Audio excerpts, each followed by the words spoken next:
Welcome, everyone. I am Leneyxis, your humble Lightkeeper and GM for this beautiful mini series here at Pantsless Table. The Whisper's Secrets, a Candela Obscura mini series where we have our wonderful circle of investigators on their final leg of journey. This is our final chapter for this mini series where we finally reveal the truth of Ultima Linea. Why don't we go around the table and introduce our circle one final time? Starting right off, Dr. JavaScript.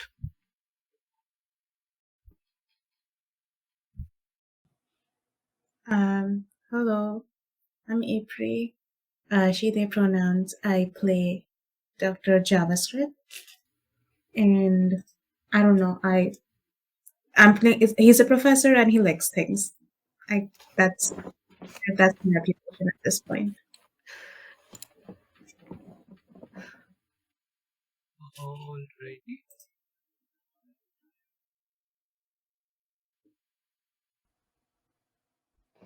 I'll go next. Hello, I'm Evie Story, she, they, and I am playing Dr. Jolene Pace, she, they.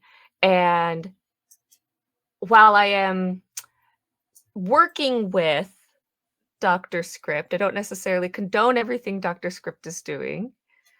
I do appreciate investigating all of the really paranormal things that happen, so I can't fully judge all of your methods. Absolutely. And moving right on, Garnet. Hey everyone, I'm Garnet. I will be playing Paula the Growth Walker. She is a journalist, and if I recall correctly, one of the last things y'all saw her doing was vomiting on someone's shoes. That's absolutely right. Person who's currently having a really bad day. We'll come to that in a second. Moving right off, Evan. Hey gang, my name is Evan. I am playing Detective Harrison Locke. Both Harris and I share he/him pronouns. And gang, we have a mystery to solve.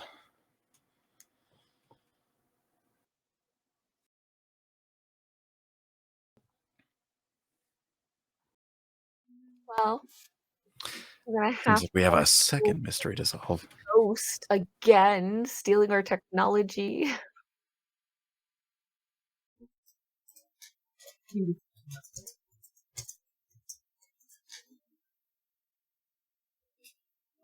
you hear me?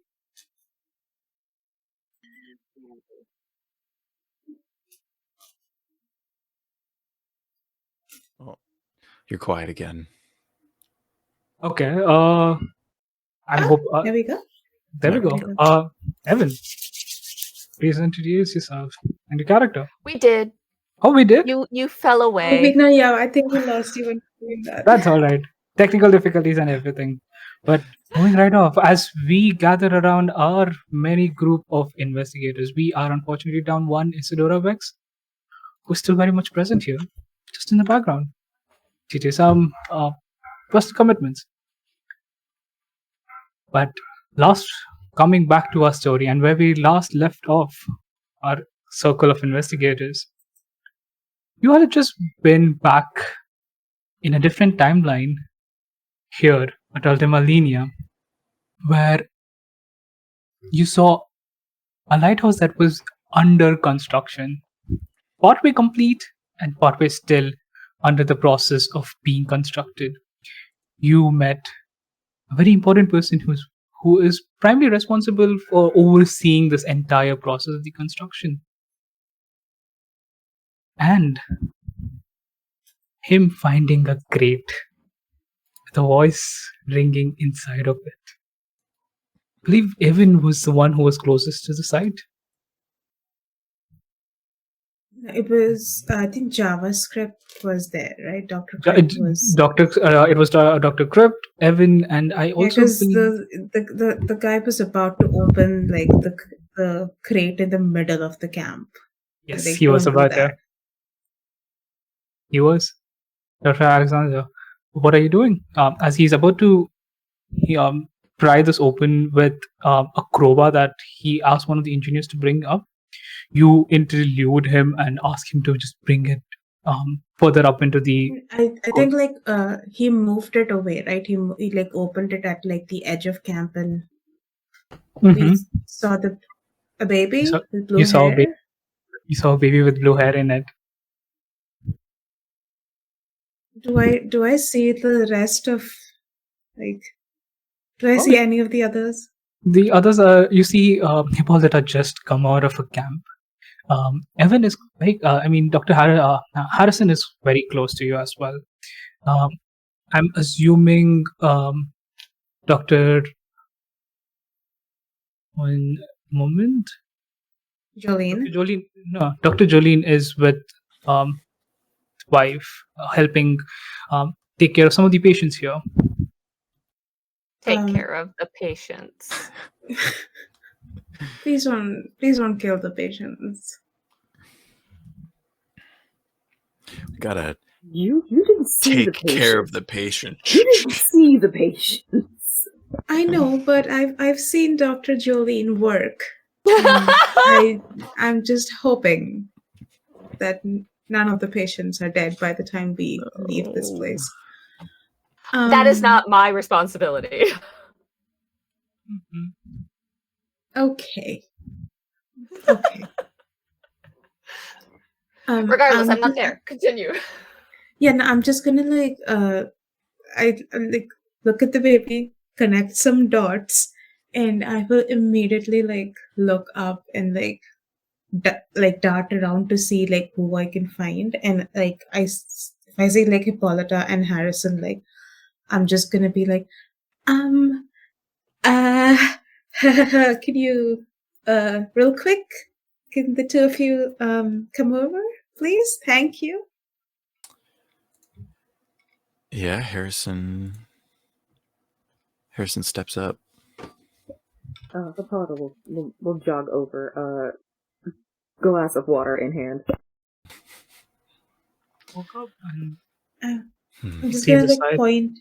Yeah, I'm just gonna like point at the baby, like the crate baby, and just be like, that's, I mean, so that's her, right? That's who we thought or we assumed was the daughter. I mean, unless blue-haired children are just like a thing on this island. Are we assuming that this is Emily? I think so. The same eyes, the same hair. If this is where she gets, I don't know, quote unquote, adopted?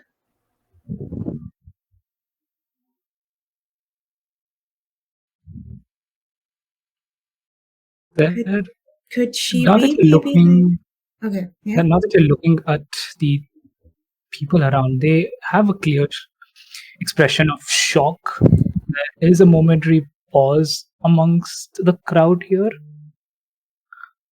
But most importantly, you see Dr. Alex lift up the baby in his hands, and he's clearly shaken and is shivering. His face has many emotions, but the one that primarily sticks out to all of you is of a sorrowful joy, as you see tears running down his eyes as he just holds her close. Is there anything else in the crate? Nothing like else. I don't know, like a note, nothing. It's just okay.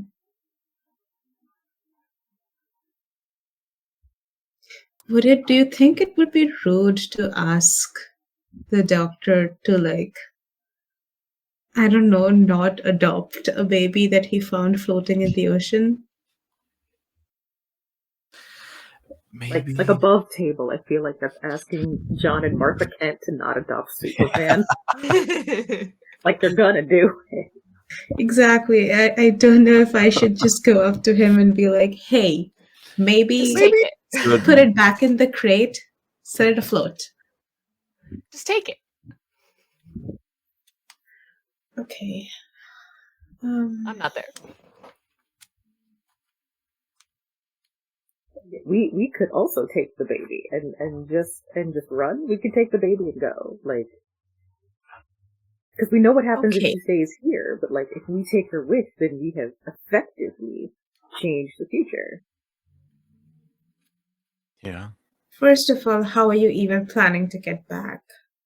Second of all, you're the scientist, okay? I am the reporter. I state facts. We take the baby. We change the future. It is y'all's job to figure out how to get us home. Harrison is the investigator. He's supposed to be doing the investigating. I just do stuff that's told, I don't know, handed to me. Right, so I'm gonna hand you this baby, and then we're gonna go.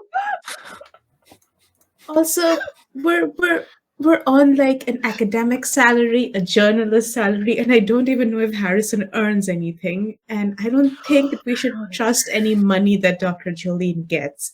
So I don't know how you plan to raise this baby amongst like us. Oh, we got lots of ghosts back at the bar. I make a barely livable wage, for your information. Thank you very much. Is that why every single weekend night you spend back at like the Holy Spirit? Do you ever go home? Do you have a home? I mean, he does, but like, Auntie's not exactly. It's difficult. That's a whole thing. Yeah, it's a whole thing. Look, the Holy Spirit You is a good accidentally place. lose one brother, and suddenly your mom's like, "Oh my god, you're not my son." Like it was our fault. Was it? So, man.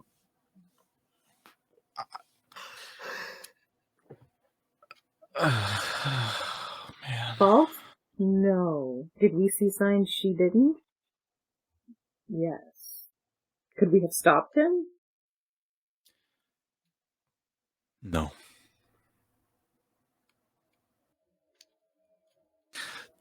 This isn't He's about him. Stubborn ass. And when we find him, we get him a whole beat down.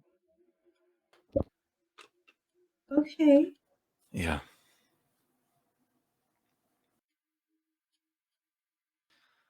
Look, there's a lot going on. Okay. Your brotherly trauma aside, are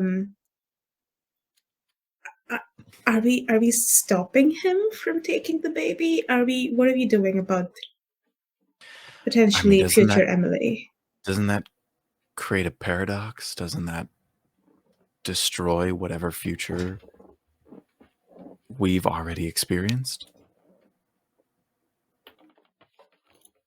That changes things for everyone. I guess, yeah. So I don't think we But can. if she is the thing that's, I don't know, making the lighthouse weird and janky, could there be something we could do? Could there be something we could, I don't know, tell potential future father about her that could help the lighthouse not be weird and janky in the future?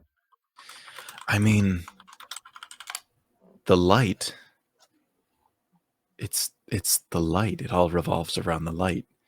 I don't think it has anything to do with Emily. It's the lighthouse itself.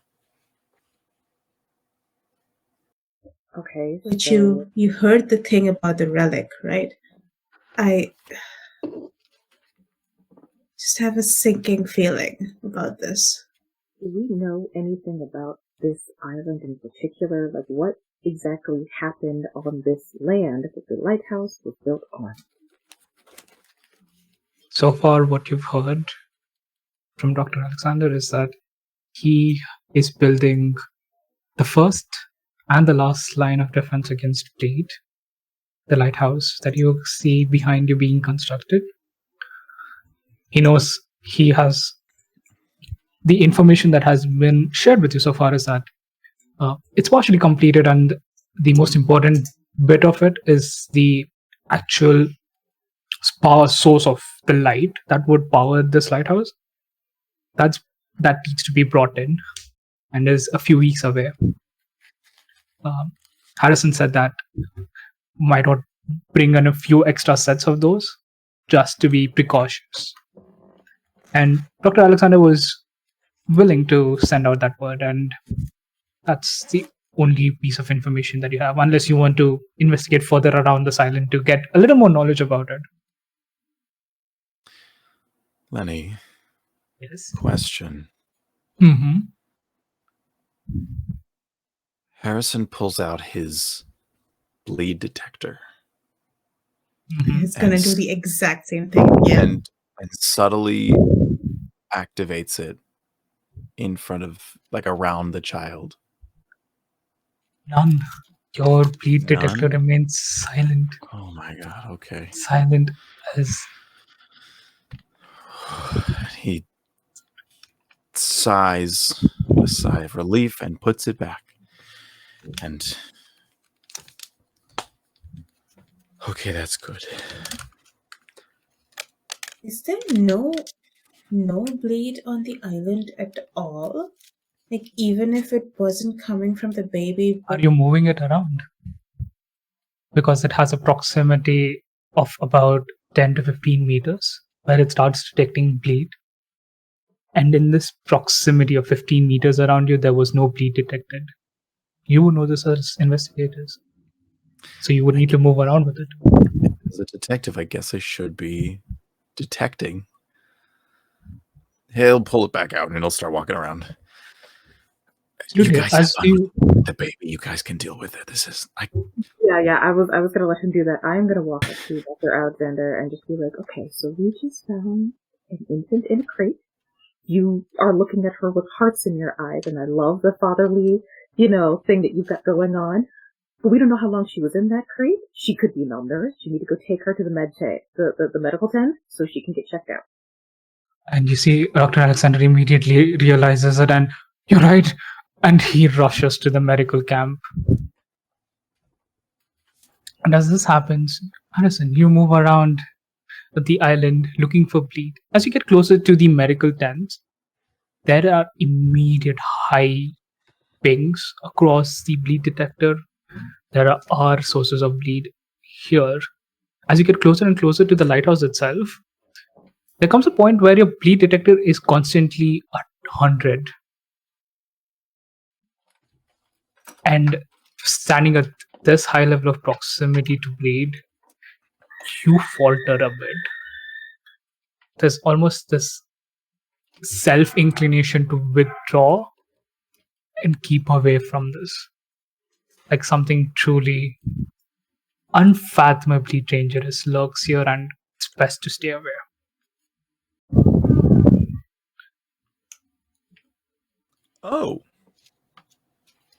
oh, okay.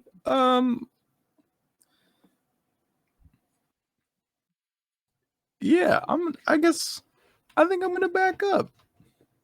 Mhm. Is it one thing in particular you said, or is it just like the area that I am in? The more closer you get to the actual lighthouse, the more Like the light itself.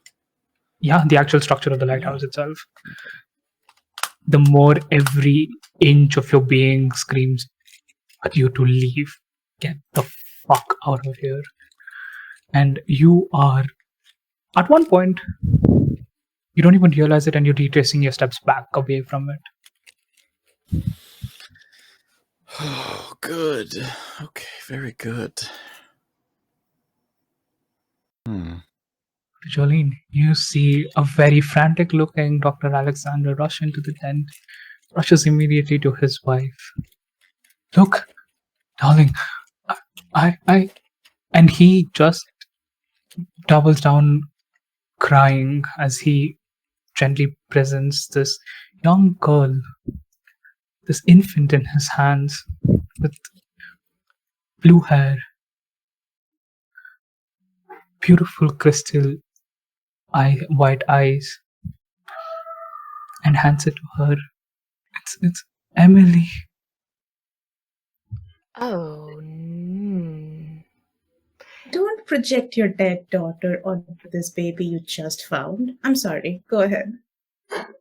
Are you here? No, I'm not here. That's just like Okay. me. That's... I am going to reach to the wife and be like, oh, let's do, this baby's gonna need a physical. Here, let's get that started. Before you even try to get her away from her, you see Dr. The wife immediately pull the child infant away from him, like a mother's instinct.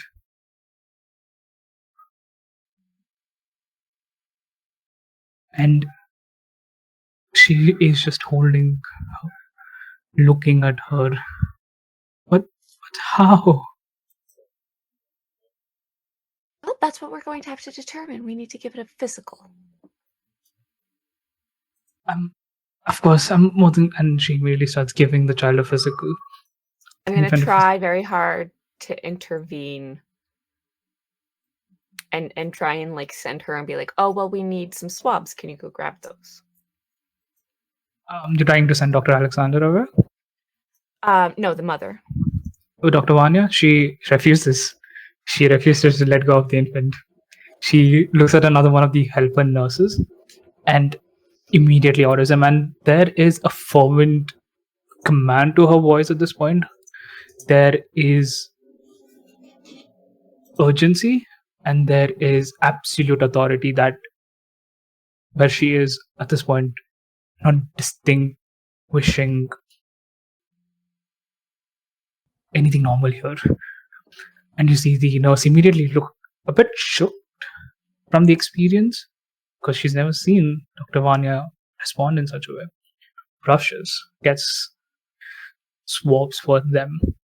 But Dr. Vanya is currently holding on to this child and performing the physical. Are you helping them?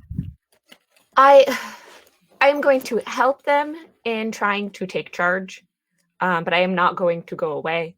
I'm going to try and continue to be like, well, you should go get that. And then, she's going to redirect it. But I'm going to stay there, and I would like to use my occult researcher again. And I would like to know if there is any important occult details that I have not yet been revealed in the scene for this whole baby incident. And if there is, I'll take a brain so that I can have that revealed. I believe that is a check that you make. Nope, it's I pay for it. So if there is any important occult details in the scene, you tell me, and then I just pay for it with a brain. That's right. You paid it for your brain. You mark that brain for you. Okay. There is something that catches your attention. This infant looks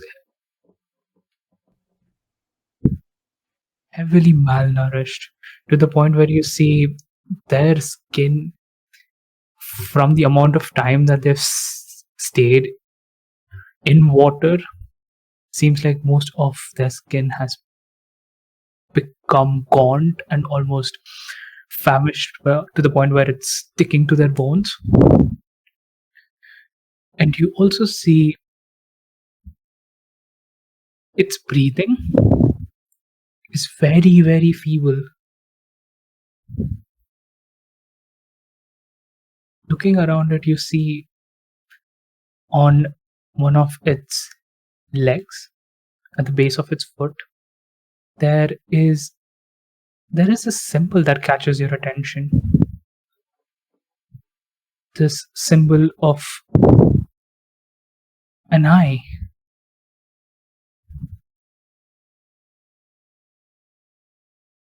That's bleeding out. On the bottom of the baby's foot. The bottom of the baby's foot. I'm going to get confirmation that anyone else can see it. No one Show else it. can. Be like, Do you show it to her?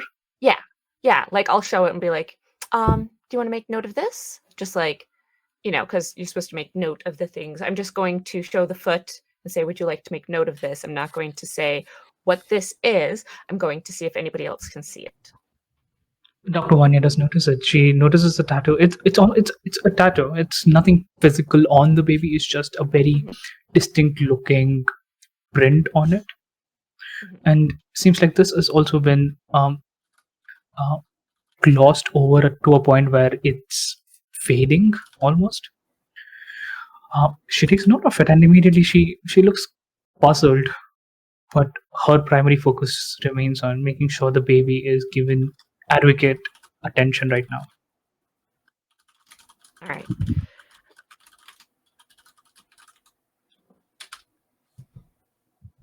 I think I've got everything that I can from this baby, and the parents are clearly not going to let me separate it.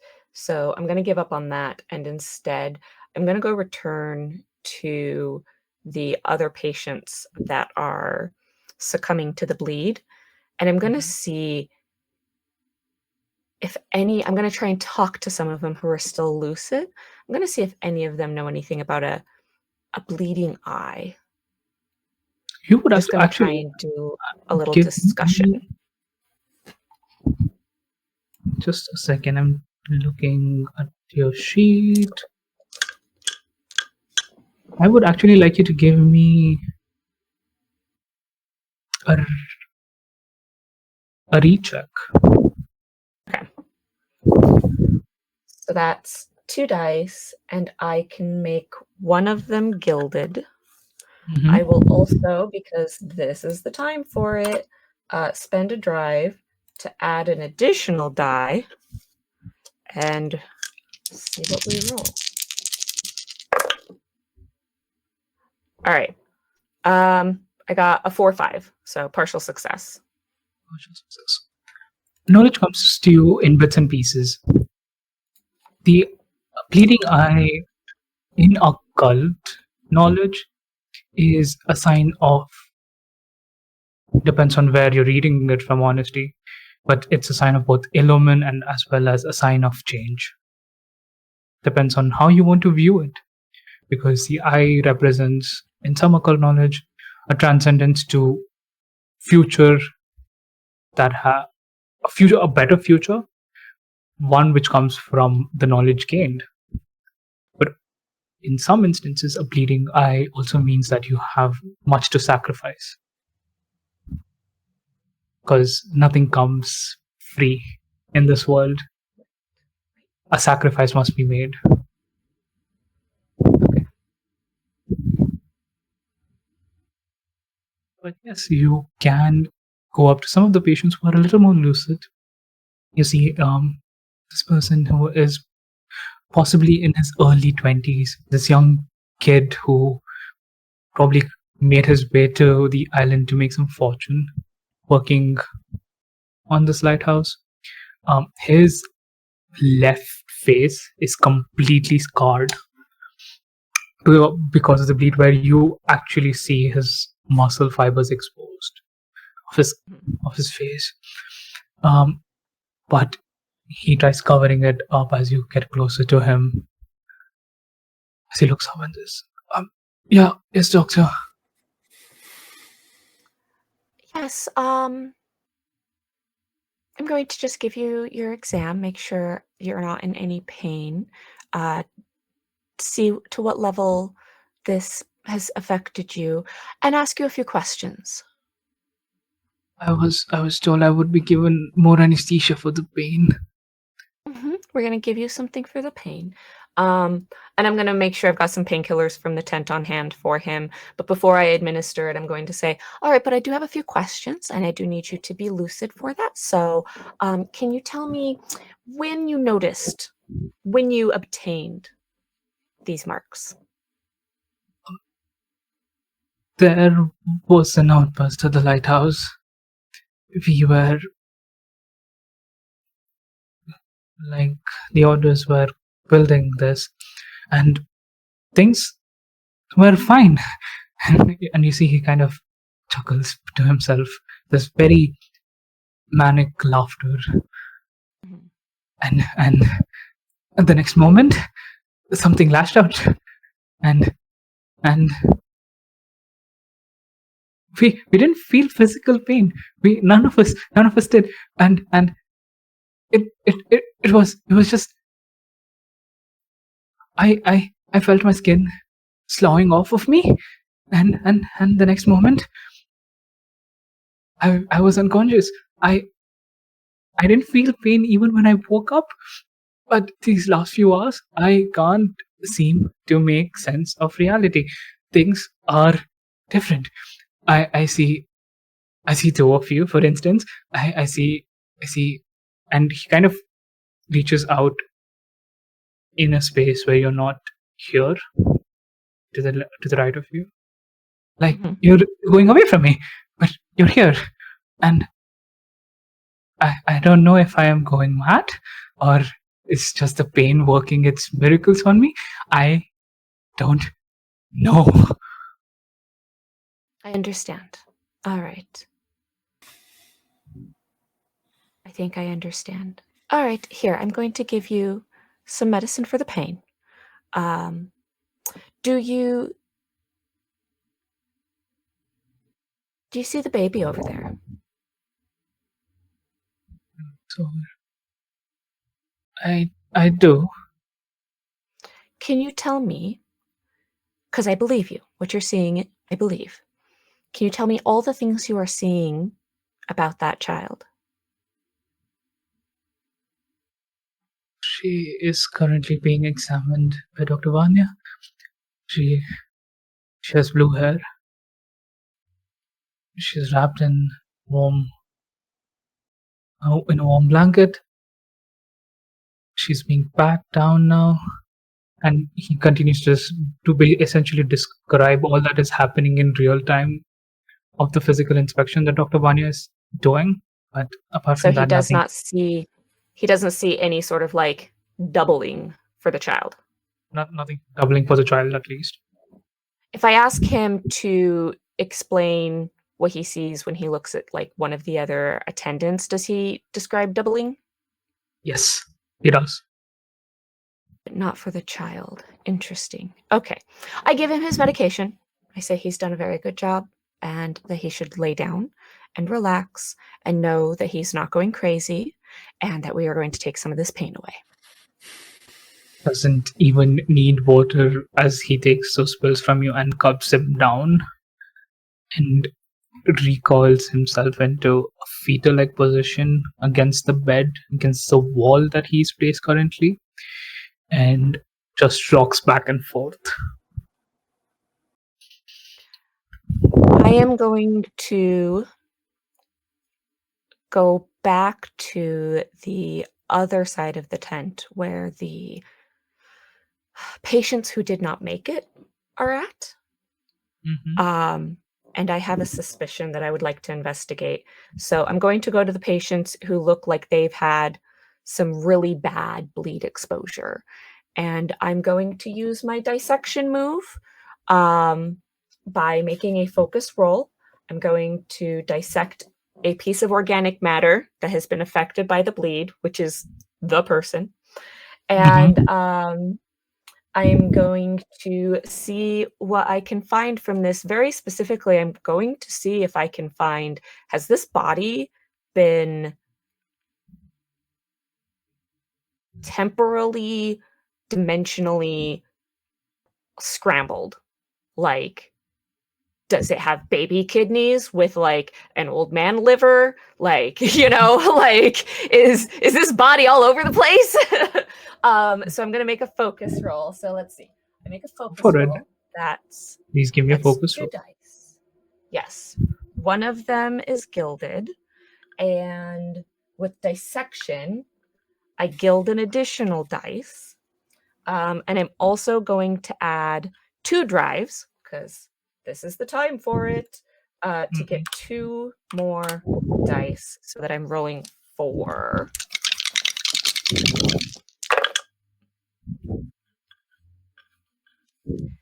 Shit, the best I got was a 4. That's That's still a partial success. success. Yeah. As you begin dissecting one of these corpses that you, the nearest one to you, you see most of these corpses have been, even past their death, are mutating. As you see, some of the phalanges and fingers seem to be growing at an abnormally bad rate. You see some of these corpses have extra fingers, and as you cut open into one of these bodies, the first thing that you notice is everything anatomically about a human body seems wrong here. Everything is out of place. Okay. The heart's not where it's supposed to be. The lungs have been pushed down further. This man is missing his livers and his entire digestive system. Nothing about this body makes sense. And as you kind of opening this up, another thing that you notice is it's devoid of blood. Oh, good. Interesting.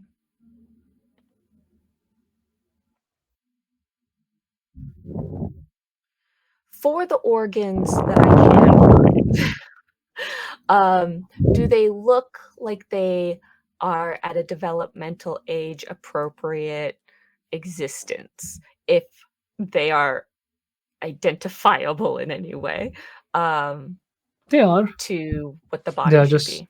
They are. They are just in Okay. wrong places, Okay. anatomically speaking. Okay.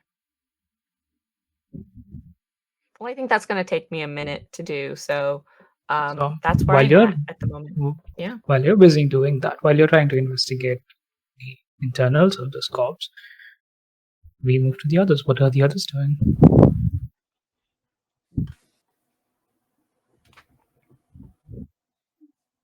This might be a stupid thing, but since as like multiple people working on like the lighthouse essentially, does he have like an HR manager or like an ethics approval manager, someone of that sort?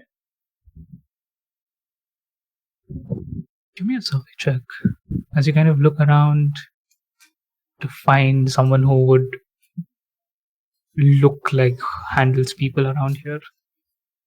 And again, I don't know if this would make sense. I have a feature that essentially says that like once per session I can describe a person I know from my tenure as a professor, and I can ask the GM where they can be found locally. This is not our like time. Not your time. Could I potentially, I don't know. I would make a different call for a check then. I would have you Yeah, because I roll was a thinking like I know HR, like the ethics, like the station position isn't like passed down through families, but regardless, could I maybe find like the great grandfather of like the ethics guy at my university who was somehow also in ethics? You could potentially do that. I would instead ask you to roll me a focus check as you're trying to remember, Focus. Okay. because all the people who worked on this place were recorded. So it's you trying to remember from your knowledge and history of this place to see if you can find them. Okay.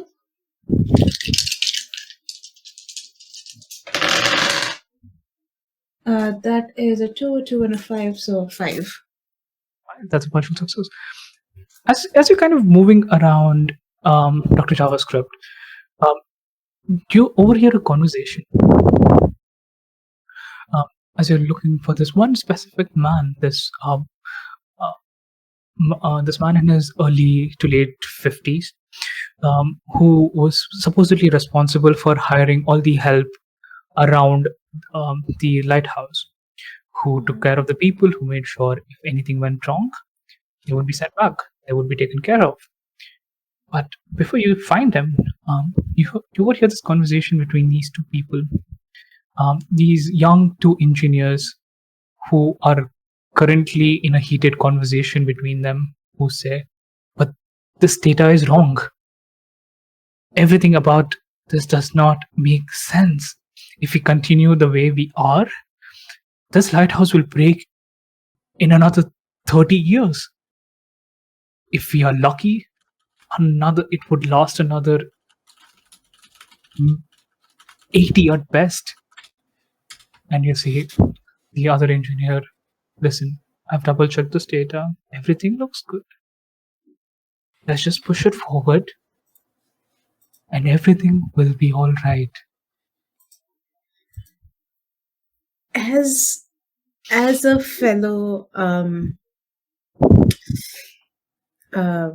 muddler of data, can I, in a way, vibe check the second engineer and like, is it like a fuck? I know the data is wrong, but at this point I am in too deep, so I'm just gonna push forward. Is that the kind of vibe the second guy is giving? Are you looking at the data? Are you walking up to this people and actually physically inspecting the data? Because from here, you have little to no clue about what's being discussed. I will go up to like look at like what they're talking about, but like even before I do that, like, do I get like, I don't know, like does this person actually believe that the data is correct? From the sounds of it, yes, that he is clearly stating out things that don't seem to fit according to him. Okay. And we were from how many years in the future? Like, when was the lighthouse made? So the lighthouse was made about half a century ago, and then it was another 30 years before it finally started breaking down. Okay. Damn. Kind of tracks, I guess. I'll go up and like look at the data. Like, if the timeline kind of tracks, then why is the first guy so worried about it? Kind of a thing. Mm-hmm. You walk up to them and they kind of look towards you, and the one who was discussing these immediately stops. And he follows up with, we need to double check this. And the other person just says, listen, I've done my due diligence on this. Everything looks good. Just push it forward. And you see that the person who he is addressing clearly looks like a superior. And at that point, this man who is holding this record is just sighs and, very well. Do you mind if I have a look at that? Kind of turn to you and I'm sorry. Are you part of the research group? I pull out the laminated PhD thesis or something. I don't know. like the laminated proof that I'm a professor thing. I pull that out and I'm like, I'm Dr. Crypt, Dr. JavaScript. I was kind of sort of informally authorized to like help Dr. Alex with the maths and physics of this place. You see the one who is clearly the senior of the two. Your help's not required, Doctor. We made sure of the fact. We made sure that our data is fine. I believe would there like are. to have a look at it regardless. If the like just out of pure curiosity, I would just like to have a quick look at it. It'll only take like a minute at best. Very well. And you see there's a grunted sigh that comes off him as he snatches away the papers from his junior and hands it to you. I just like a real quick flip through of like the data, like anything stands out to me, stuff that like I don't know, like any place they've done stuff that is essentially like 1 + 1 = 4 kind of a thing. Give me a focus check again, please. Okay.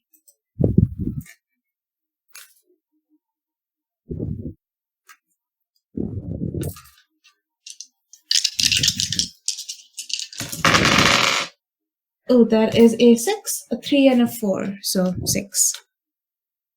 Everything in this data looks wrong. There are clearly some things that have been pushed forward from the timeline, expedited to the point where clearly care must be taken in doing them, and yet in order to rush the completion, there the math has been clearly messed around with. They have added data points which you can clearly see, which does not make sense in here. Okay. I will clock that, and I will push down the growing anxiety of like my own problems. And as I'm like kind of flipping through, like very casually, like I'm just gonna like question directed at the superior essentially, just be like, so did they threaten to cut your funding if you didn't have this done by a certain date? He looks at you. This man in his late 40s. He has this very thick white beard, a pair of spectacles, these sharp spectacles, as he removes them and looks at you and he says, "Yes, we are kind of running low on time here. We are running out of people that we can hire. The more time we spend here, the more people we lose."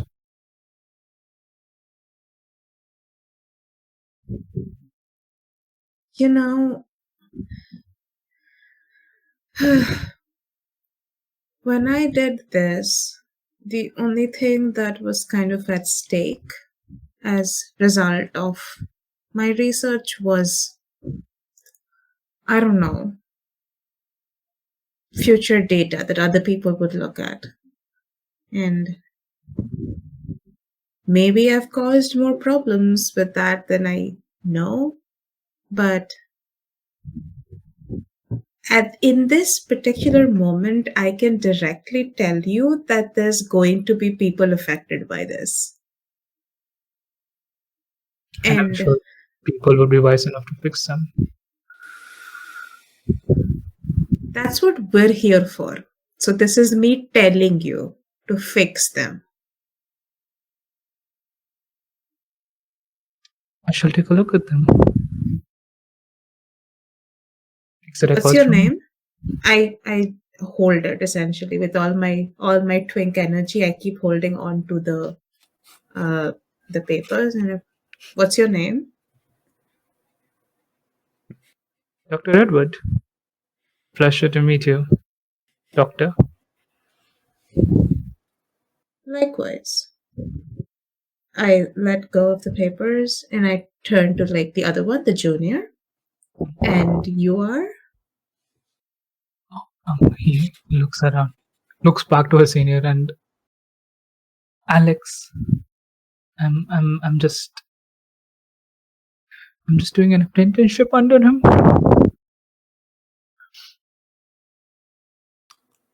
Okay, Is Alex. that what we're calling it? I mean, he's probably not getting paid for it. I don't. Alex,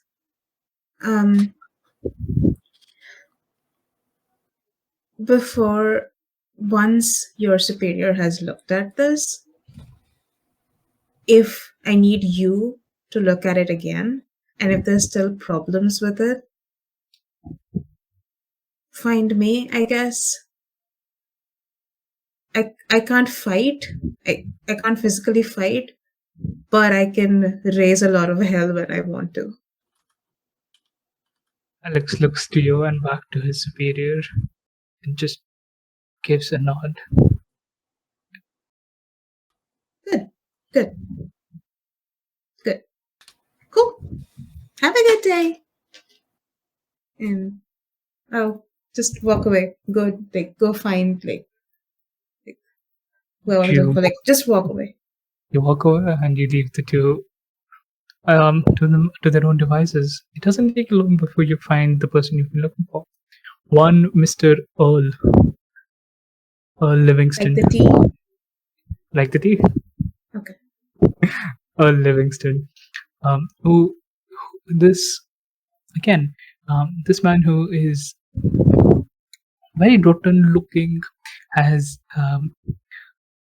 currently walking on his cane, looking around the people of the around the coast, making sure everyone's doing well, has records up, taking names down. You walk up to him. What do you say?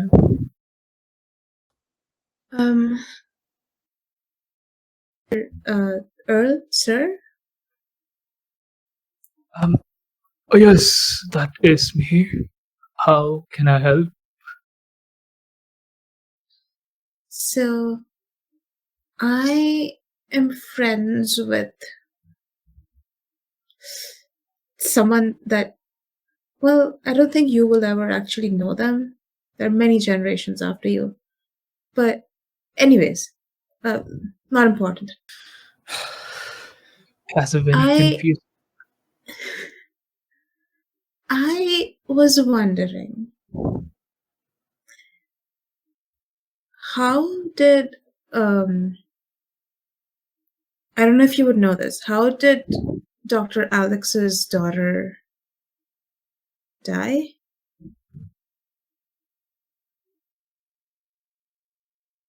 Looks down on his records immediately the moment you mention the daughter. And I don't think I am the right person to be telling you this tale, Miss. Sir, I don't think I'm the. I should be the one telling you this, so it's not my place.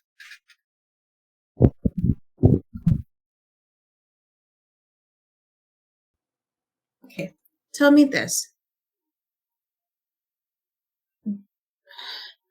Did Dr. Alex change in the way he deals with the lighthouse after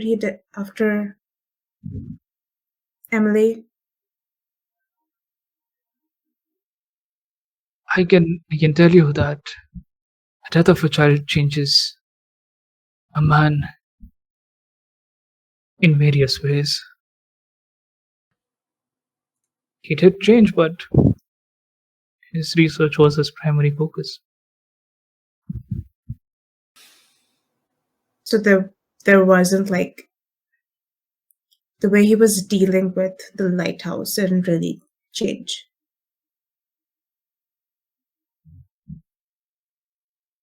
The lighthouse caused the death of his daughter. Not sure how much you can separate the two of them. Okay, that is a very cryptic thing to say. Okay. How did the lighthouse do that? He looks around. Okay, listen. He is currently trying, he has imprinted on this child that he found in the ocean. And I do not think that that means good things for other people. How did the lighthouse kill his daughter? Please.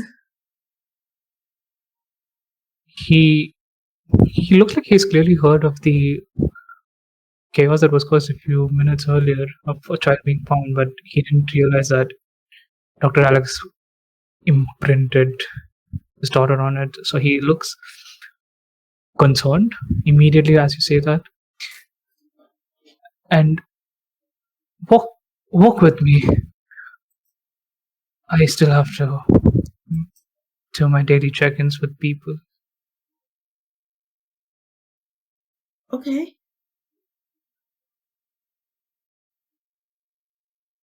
I never got your name, sir.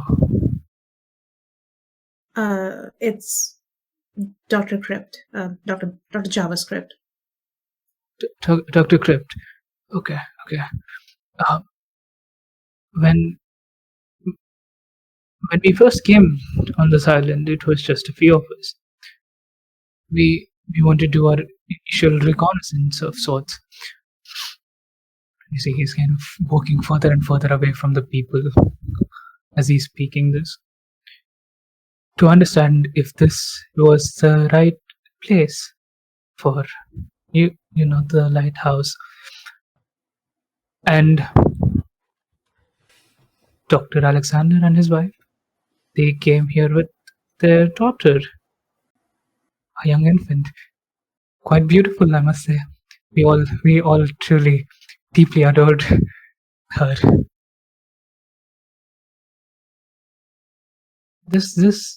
Our research said that this was the place. It didn't take us long. Within a few short hours of staying here, we realized this would be our first line of defense. This is where we'll first establish a lighthouse. But that night changed everything. And you see, he kind of goes into this 1,000-yard stare, just looking towards the ocean. He points to the lighthouse. We had sent tent up there. We decided we would rest the night, send in a troop to bring out more manpower here to start building the lighthouse. There was a heavy storm, and while it wasn't bad to a point where we wouldn't survive it, but it was bad enough that things started getting worse. Something happened there on that site. The morning we woke up,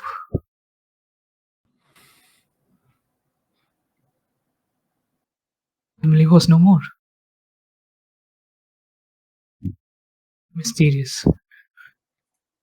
We did not know what happened. She wasn't breathing. Dr. Vanya tried everything in her ability to bring her back, but she was far too gone.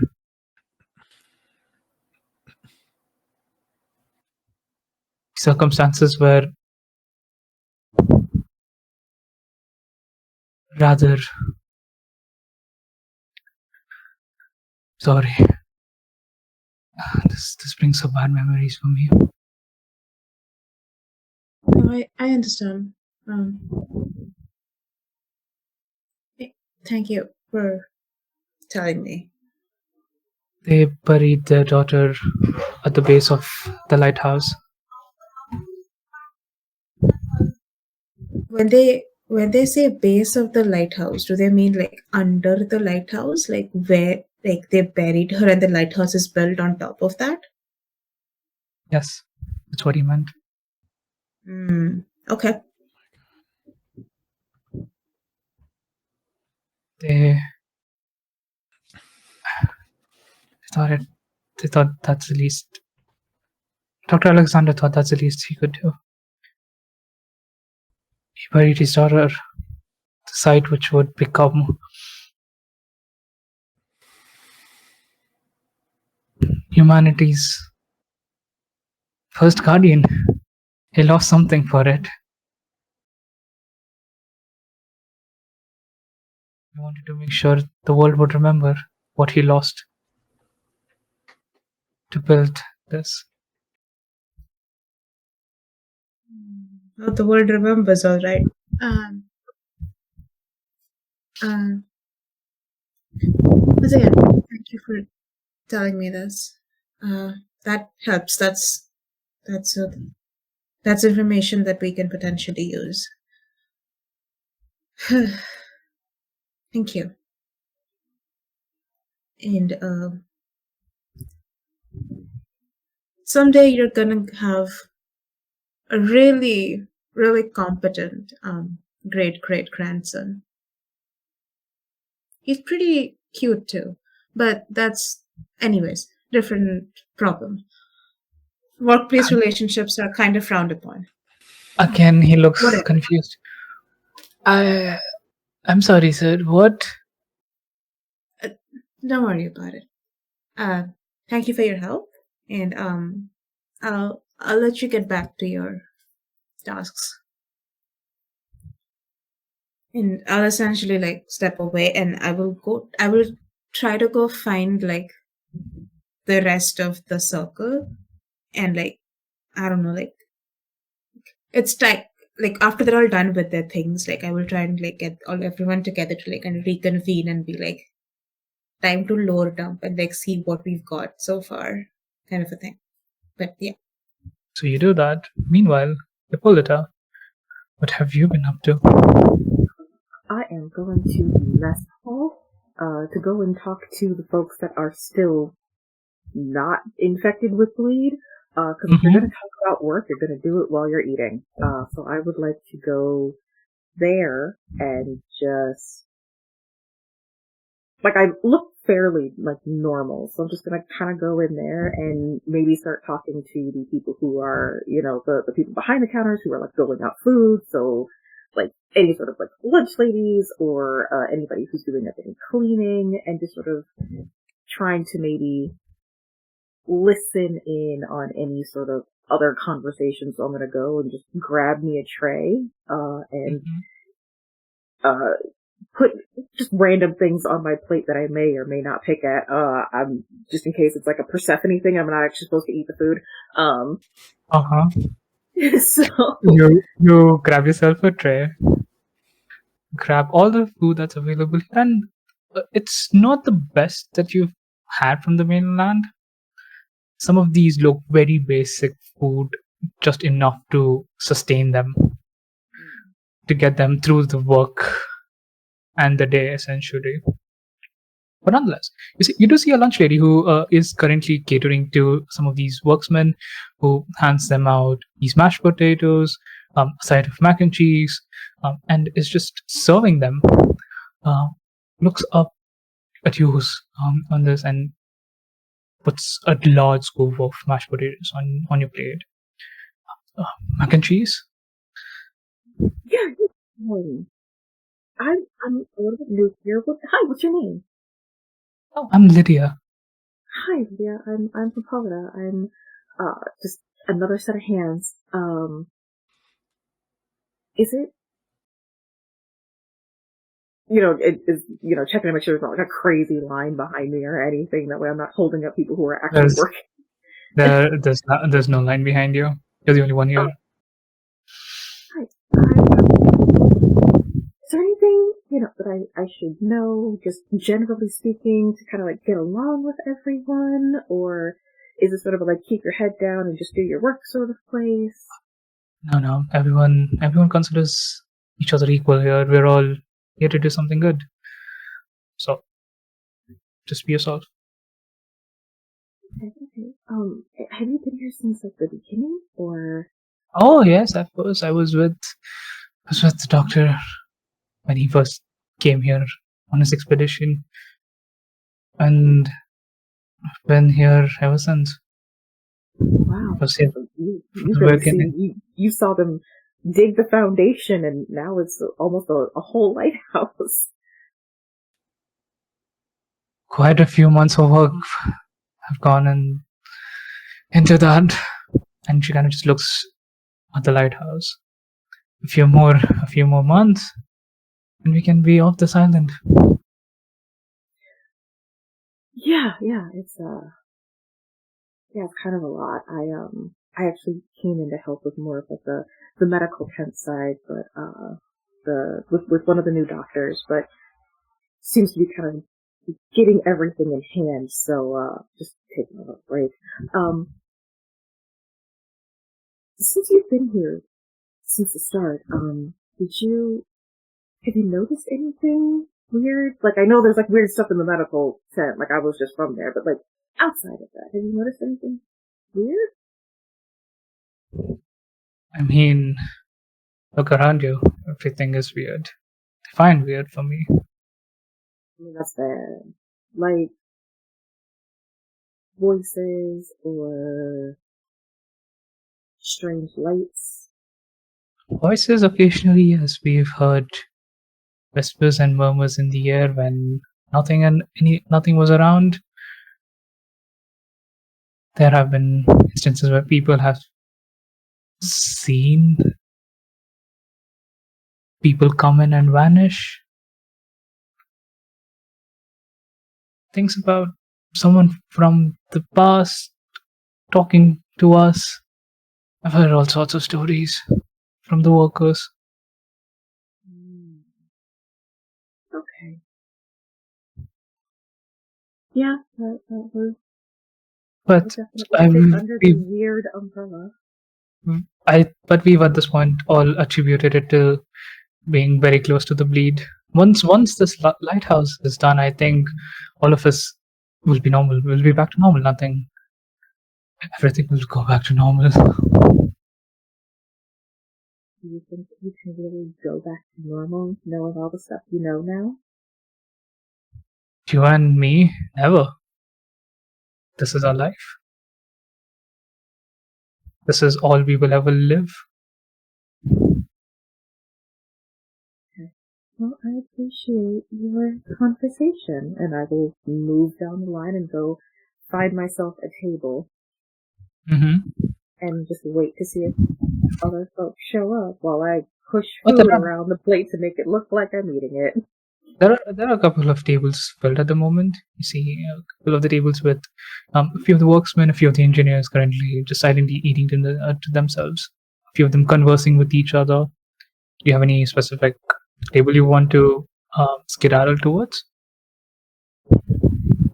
Knowing that I'm not going to fully understand like what the engineers may or may not be chatting to themselves about, I will probably go sit closer to the workers to listen to what they have to say. You know, the laymen usually tell it straight. So you join one of the tables where you see this man and a woman who are currently by themselves eating. Silent conversation happening. As you kind of join them, you hear the last bit of conversation that they were having was, "Did you see Dr. Alexander? He looked crazy. We've never seen him that way." And the woman just says, if I found my daughter in a crate, if I found someone who looked like my daughter in a crate, I would go crazy too.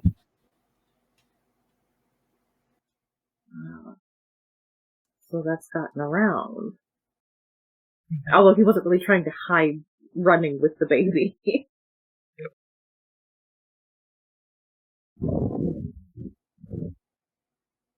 They look up at you as you join them. Hi, hello. Hi, may I join you?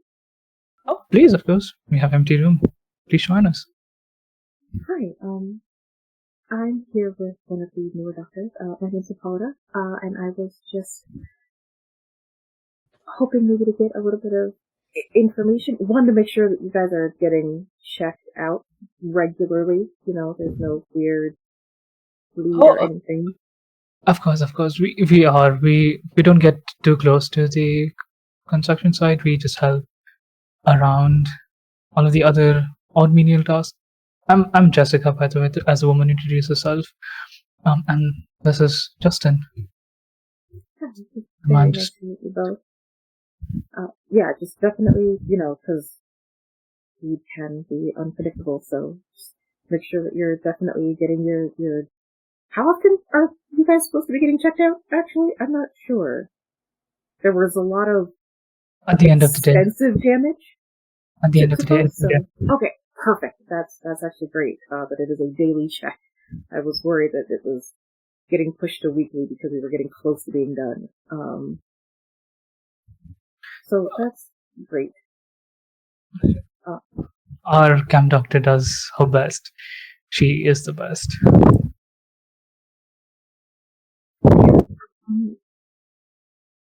So news has gotten around about the infant. And they will have this very silent conversation between them, and this we've heard, and I mean, it's a little crazy, isn't it? Yeah, I honestly, I can't imagine. But okay, like I just got here, but finding a baby in a box on a lake, a river, just in the middle of any sort of body of water is kind of a crazy thing. But for it to look like, I mean, did anyone know? Oh, we've just come in here recently, about 2 months or so now, right, Justin? Okay. Justin just nods. It's I think a little over 2 months. So you were not privy to knowing the child prior to her supposed passing. We did know that it was a conversation, never to be had, a topic never to be brought around the doctor, so we kind of steered away from it. That makes sense. Probably still feels fresh and full of pain, so yeah, not really something you'd want to bring up, but okay. It's been 8 months since he started this construction, and I think that's when they lost their daughter. It's not a lot of time. Yeah. Alright. Anyway, so you've only just been here for the past couple of months? I think 2 months now. And Justin nods again. To see if it would be 2 months, yes, Jessica. Having worked with Lee before, nothing unusual is, out of the ordinary, out of the ordinary. With bleed, it can be unpredictable, but you're not noticing anything strange. You see, Jessica kind of looked at Justin before, shakes her head and just goes, I had the most craziest experience. I saw a future self of me around the lighthouse. Mm-hmm. And she was old, quite old, and that put me off. And when I told Justin about it, Justin would not believe me. I tried bringing him there, tried showing it to him. He did not say anything, but I could see myself there, up there. That I know bleed does a lot of strange things to you, but seeing your own self, I didn't know that it would do that. I mean, if it's any consolation, then that means that you make it to old age, that you finish this project, and nothing weird happens. I certainly hope so. But the strangest part was I saw people who never came with us. They said they were from the future and they just disappeared after that. Is it weird? Yeah, They're not like anywhere? like one moment they were in front of me, I was talking to them, we were having a very pleasant conversation, I blinked my eyes and then they were gone.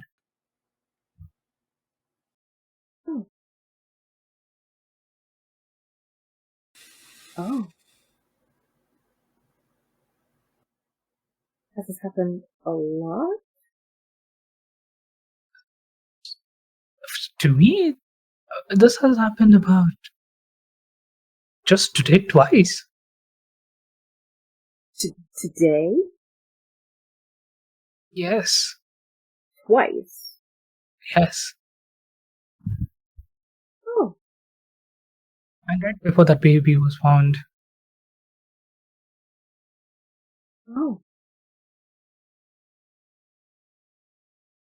Okay, so people from the future. They call themselves in the future. Honestly, they look like clowns more than people who would look like from future. So I'm not really Strange, crazy looking outfits, that sort of thing. They were just dressed very strangely, weird Yes. hair. Very weird hair. Their hairstyles did not make sense to me at all. Their outfits, very rambunctious. I just do not understand that kind of style. Ah, okay. So people who claim to be from the future somehow managed to vanish right in front of you. Right around the time the baby was found. I would say a half an hour or so before that. Okay, and I'm not saying that I don't believe you, but as you know, someone who's working with a medical doctor, have you recently hit your head? At that point, Justin pipes up and says, "That stone did fall on you." A stone? And Jessica just looks up and says, "It was.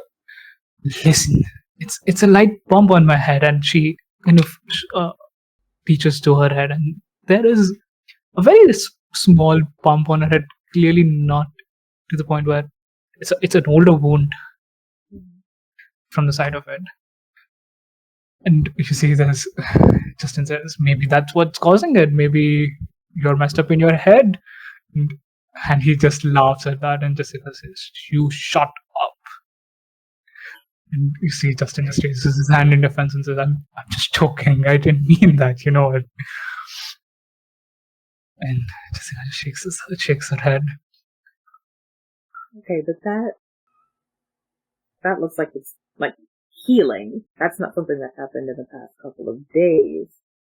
So it wouldn't explain how people have literally disappeared in front of you in the past 30 minutes.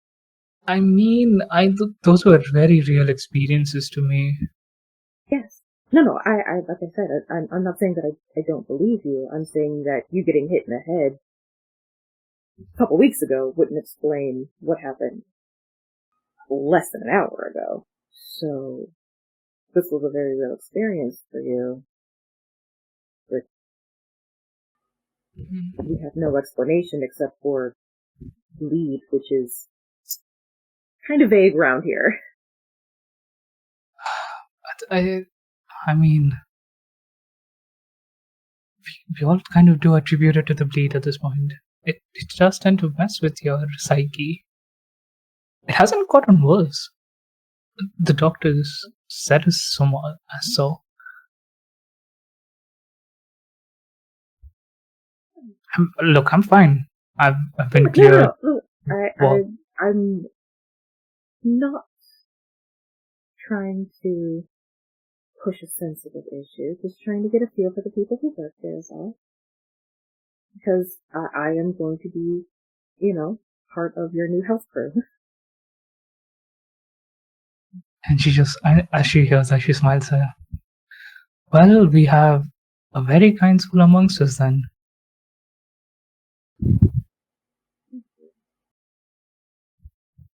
But don't worry, I'll be fine.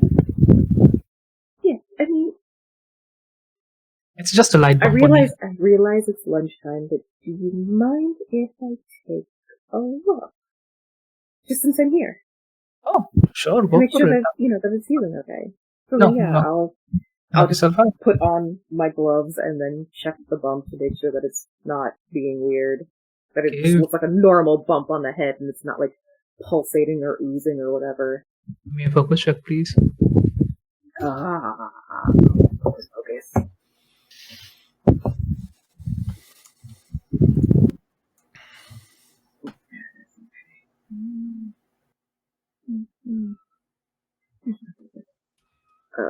That is 4. Oh, partial success. You see the wound on it's on the side of her head, and currently it is healing at a rapidly, I would say at a very unnaturally rapid pace. Okay.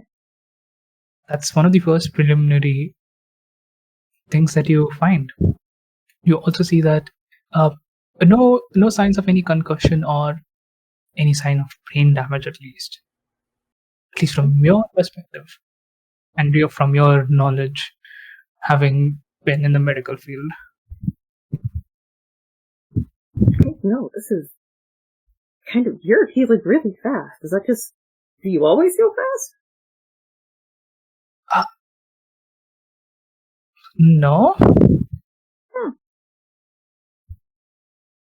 Oh, well, I mean, if the bleed is affecting you, then it seems like it's doing so in a rare bonus sort of way versus a negative effect, because this is much smaller and it's in that like weird yellowy purple phase of more of a bruise than, that's healing, but it's still like tender versus, something that should probably still be in the red and really sensitive to the touch phase. So I'll get it checked from Dr. Lydia. No, it's not bad. It's just interesting. After lunch, I'll take a look at Dr. Lydia. and make sure that you're, getting like good veggies and whatnot in. That's probably helping with the healing process.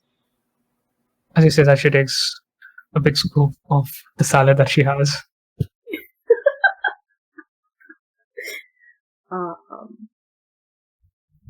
And then I will just sort of sit and chat with them in a more jovial sort of way, so as to not freak them out by just getting up and leaving.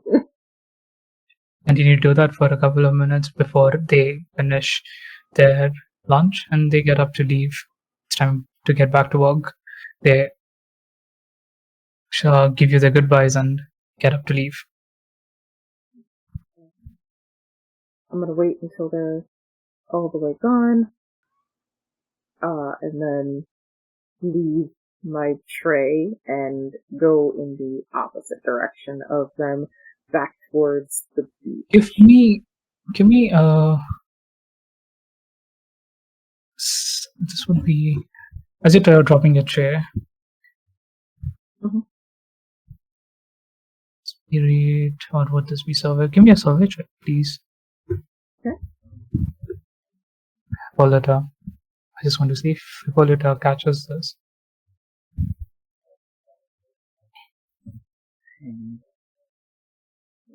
There we go. You said a spirit check? What kind of check am I doing? One moment. This would be a survey check. Survey check. Okay.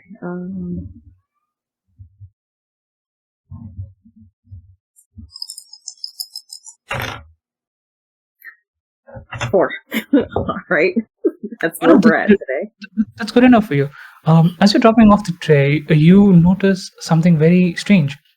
The lunch woman who was serving you, she had a name tag on her, on a T-shirt, which clearly read Lydia on it. Now that you look at it, it says Vanya instead. Same face, Same face, different name. different name. And you very clearly recognize this because you spent a minute talking to this person. The name tags are different. Okay. I'm not gonna say anything to her, because I don't want to freak her out. And maybe she just has a twin. So I'm gonna leave it at that. Mm-hmm. And I'm gonna try to head down to the beach and locate anyone, but probably Harrison, to make sure he hasn't gotten himself into any trouble. As we cut to Harrison. Harrison, what are you up to? Apart from flying. I think Harrison is looking around the lighthouse. Has it been built yet?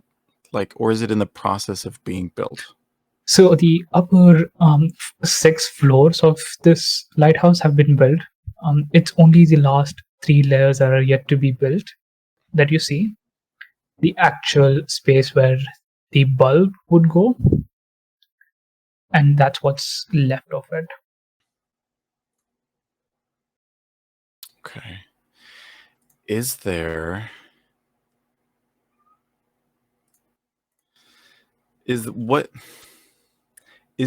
a separate cellar entrance on the outside of the lighthouse with the open doors? You walk down. There is so there are multiple entrances to the lighthouse. They haven't actually built the outer wall of this yet. So this section of it, there are multiple entryways if you want to just enter the lighthouse. And you see But into the basement of the lighthouse? No. Or would the basement entrance be inside? Basement entrance would be inside. Inside. Okay, cool. As you ask one of the workers who are working there, you see he points to the ground floor of the lighthouse, and just below the staircase, there is a trapdoor that leads down to the basement.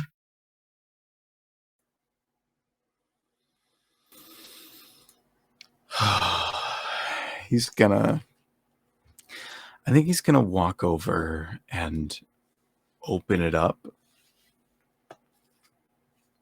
And I think I don't have a flashlight. The circle. We do. The bleed detector is lights. technically, yeah, okay. You do. So he's gonna flick it on, and with the open door, he's just gonna peek in. He's just taking a look. You kind of lift the trapdoor up. There is this heavy whiff of dust and wood chips that come whiffing up from this basement. But there are a flight of stairs that lead further down. And you see the entire flight of stairs are well lit. Oh, they are? They're well lit. Oh. You see these little candles that have been affixed to the walls that light up this path. And the bleed detector is still going crazy, right? The bleed detector is still going very crazy. Are the readings getting higher the closer I get to the basement? So right now, inside of the lighthouse, they are at 100. They are at maximum. Okay. But you start entering the basement and the flight of stairs. I think he gets a step down, and he hears Hippolyta's voice in his head saying something like, "Don't be stupid. What are you doing?" And I think he stops. And he really, really wants to go down. But he's got to be smart. And he's got to stick with everyone.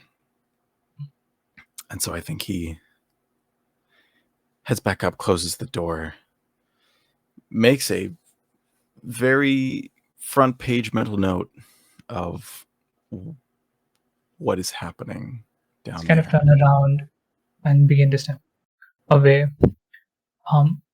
Your lighter slips from your pockets and falls down close to the base of the steps.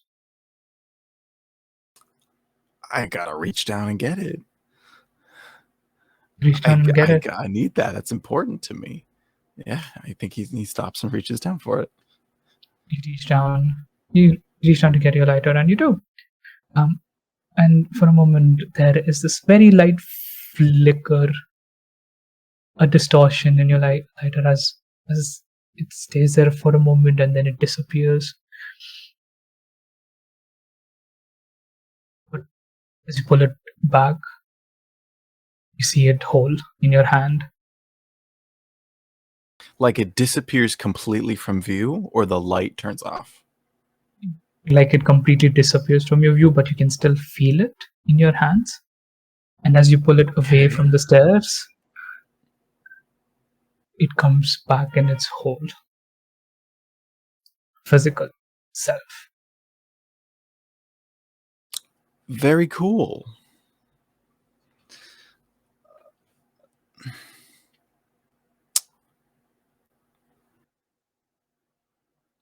What the fuck? Okay, that's very concerning. So just like if something hits the ground hard enough, it disappears? He drops it again. Intentionally this time. It drops onto the stairs and you still see it physically present there on the stairs. And he goes to pick it up and nothing changes? As you begin to pick it up again and reach forward, the same thing happens. There's a brief distortion, a flicker as the lighter disappears, but you can still feel a physical lighter in your hands. As you pull it away from the stairs, the proximity that divides the lighthouse from the basement, it comes back into its whole view. Oh. Harrison's going to take out a pocket watch and flick it open. How much time has passed since we've gotten here? You've kept track of time. It's been about 3 hours. Oh, okay. Have we noticed any... Do you bring it closer to the stairs? Are you doing this in proximity of the stairs? Yes, definitely. Oh, okay, so as you're doing this in the proximity of the stairs, you actually see the seconds hand moving slower and slower and slower. It doesn't come to an halt, but it does become slow.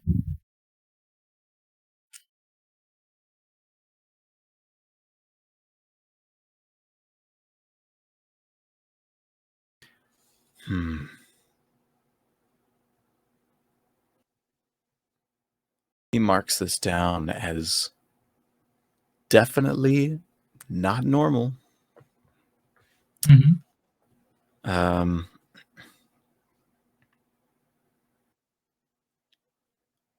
Interesting.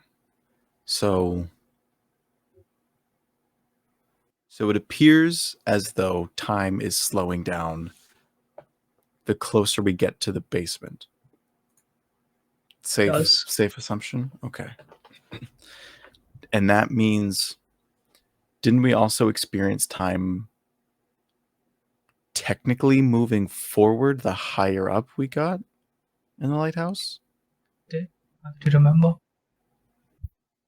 As you recall, before entering the timelines, it did.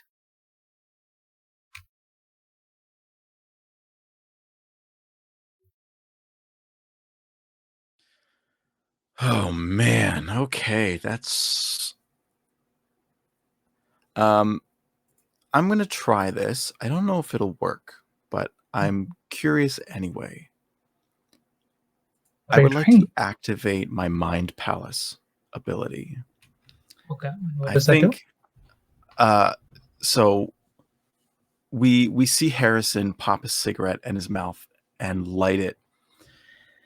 And he just kind of dissociates for a second as he's looking around and checking his notes. The Mind Palace ability states when you want to figure out how two clues might relate or what path they should point you towards, burn one intuition resistance. The GM will give you the information you've deduced. Mhm. So I think he's trying to figure out maybe the importance between why the basement is more past focused and the light is more future, because the higher we had moved up, we're now back in the past. So something doesn't, I mean, obviously a lot of it doesn't make sense, but he's just trying to put those two, he's trying to put the past and the future pieces of this puzzle together. As you kind of enter this mind palace like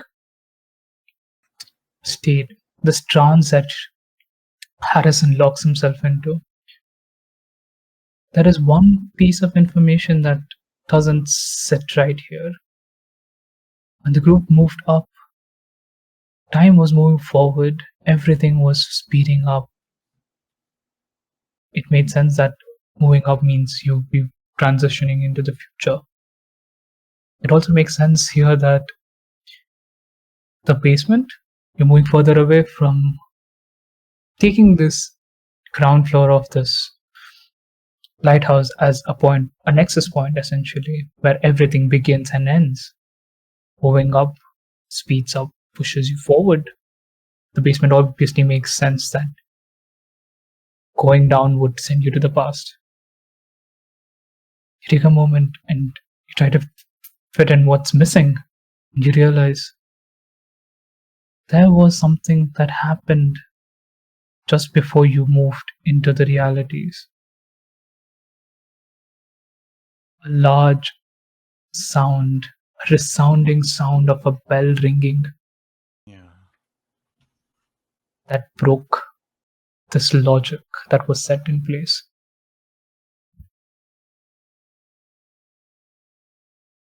Something that broke the nexus, that broke the normal flow of time. And you realize that bell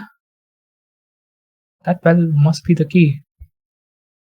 It's what's sending you between past and future. No matter where you are, it doesn't matter. Moving down, moving up, neither matters. It's based on the bell. It's based on the bell.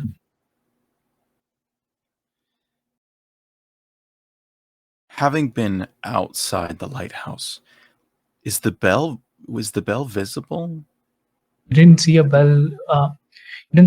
So you remember seeing the bell wedged between those two oddly shaped rocks where you found Emily, the infant from. That was originally where you found the bell. Currently, you do not see it anywhere in the coast, so you're not sure if the bell even exists right now.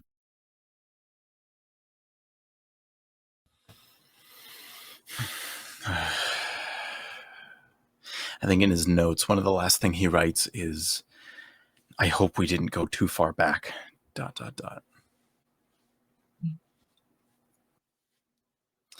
And I think he takes a last good look, leaves, and tries to gather the group.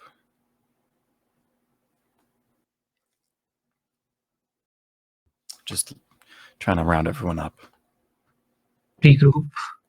You see each of your circle coming in from different directions. Back at Dr. Lydia's camp, the doctor's camp. As you all enter, you still see one frantic-looking mother trying to make sure an infant survives. Dr. Jolene assisted them.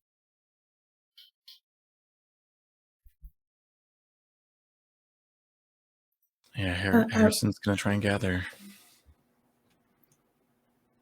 Yeah, if the doctor is already taking care of the baby, then can you just pull Dr. Jolene away for a second? We need to talk.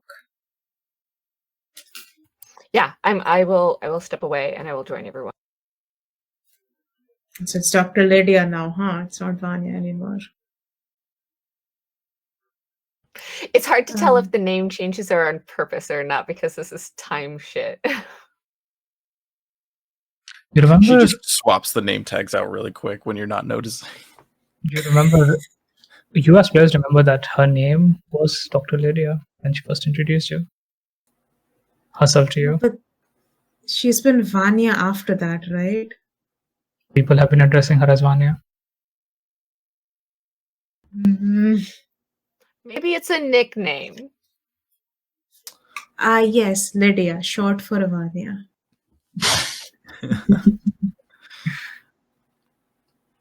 But yeah, I think get everyone together, kind of tell everyone about everything. I'm telling you guys about the engineer, the data being weird stuff, and the daughter being in the basement, that. Not in the basement. They buried her, and then they built the lighthouse on top of that. Harrison also explains his basement shenanigans and how things are weird.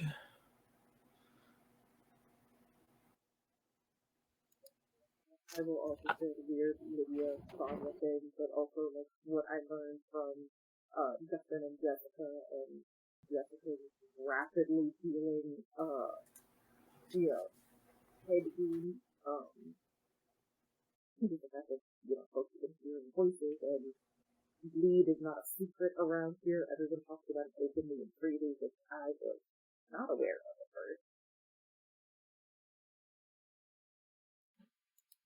at first. And I'm going to make sure everybody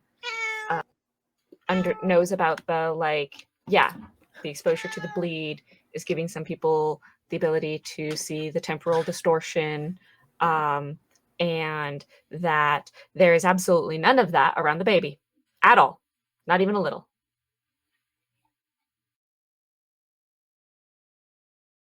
Oh, when you mentioned the temporal distortion, Capaldo looks at you and just goes, Jessica said that 2 people just today, within the past hour, disappeared in front of her, claimed they were from the future. Oh, good. Okay. That sounds about right. The circle we talked to. Yeah, the circle we talked to when we got here, they also just whooshed away. So yeah, but there's right. We were only talking to a couple of them, so apparently the other folks also disappeared. So the whole circle is now gone, and we have no one to confer with.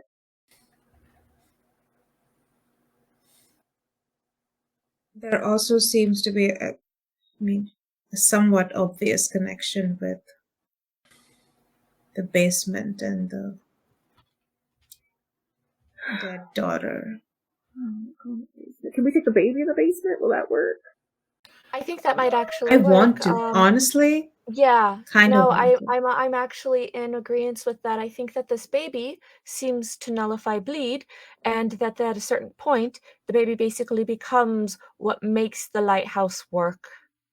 If the baby is nullifying bleed, I would love to get a chance to study this baby, but we're going to probably need to get the baby installed so that the lighthouse bleed gets stopped. I'm sorry, are you literally telling me that you are willing to put an infant in a machine to make it run? I don't think this baby is a normal thing. I don't know if it is an infant. That's just what we see. How I do we don't care know? if it's a bag of kittens. It's a living creature. How do we know Are that we sure it's it's not? alive? How do we know that it's not the light of the lighthouse itself? That this baby is actually the Because light. it's alive. Something is alive. And it's probably manifested as a baby. So it's something else. And we are seeing and experiencing it as thus. So does that mean that if you put this baby in here, that she managed to live 80 years and then she died and that's why the lighthouse broke? So do we need to find sure. another baby battery to put back in the lighthouse when we get home? Either that, Good job. or You just broke all of us. we take her remains when we get back and bury them somewhere without bleed. There is, we don't know that she died in our present day to cause the loss. It might be that she got loose from her assigned location and is no longer functioning in an appropriately calculated way. Well, I'm saying Alexander buried his daughter in the base of the lighthouse. So if we make it back to our time and respectfully move her remains into a graveyard, maybe the lighthouse just becomes a normal lighthouse again.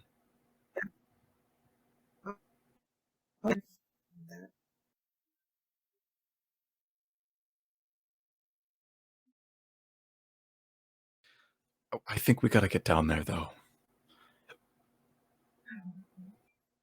I know, I don't either, but the story is being set up in a way that we probably should be going into the lighthouse, into the basement. Oh, geez. If I were just to take Chekhov's A basement. Let's meta go. Chekhov's through the basement. fourth wall moment. Chekhov's basement. Harrison Oh. looks to the camera. I think we have to go in the basement.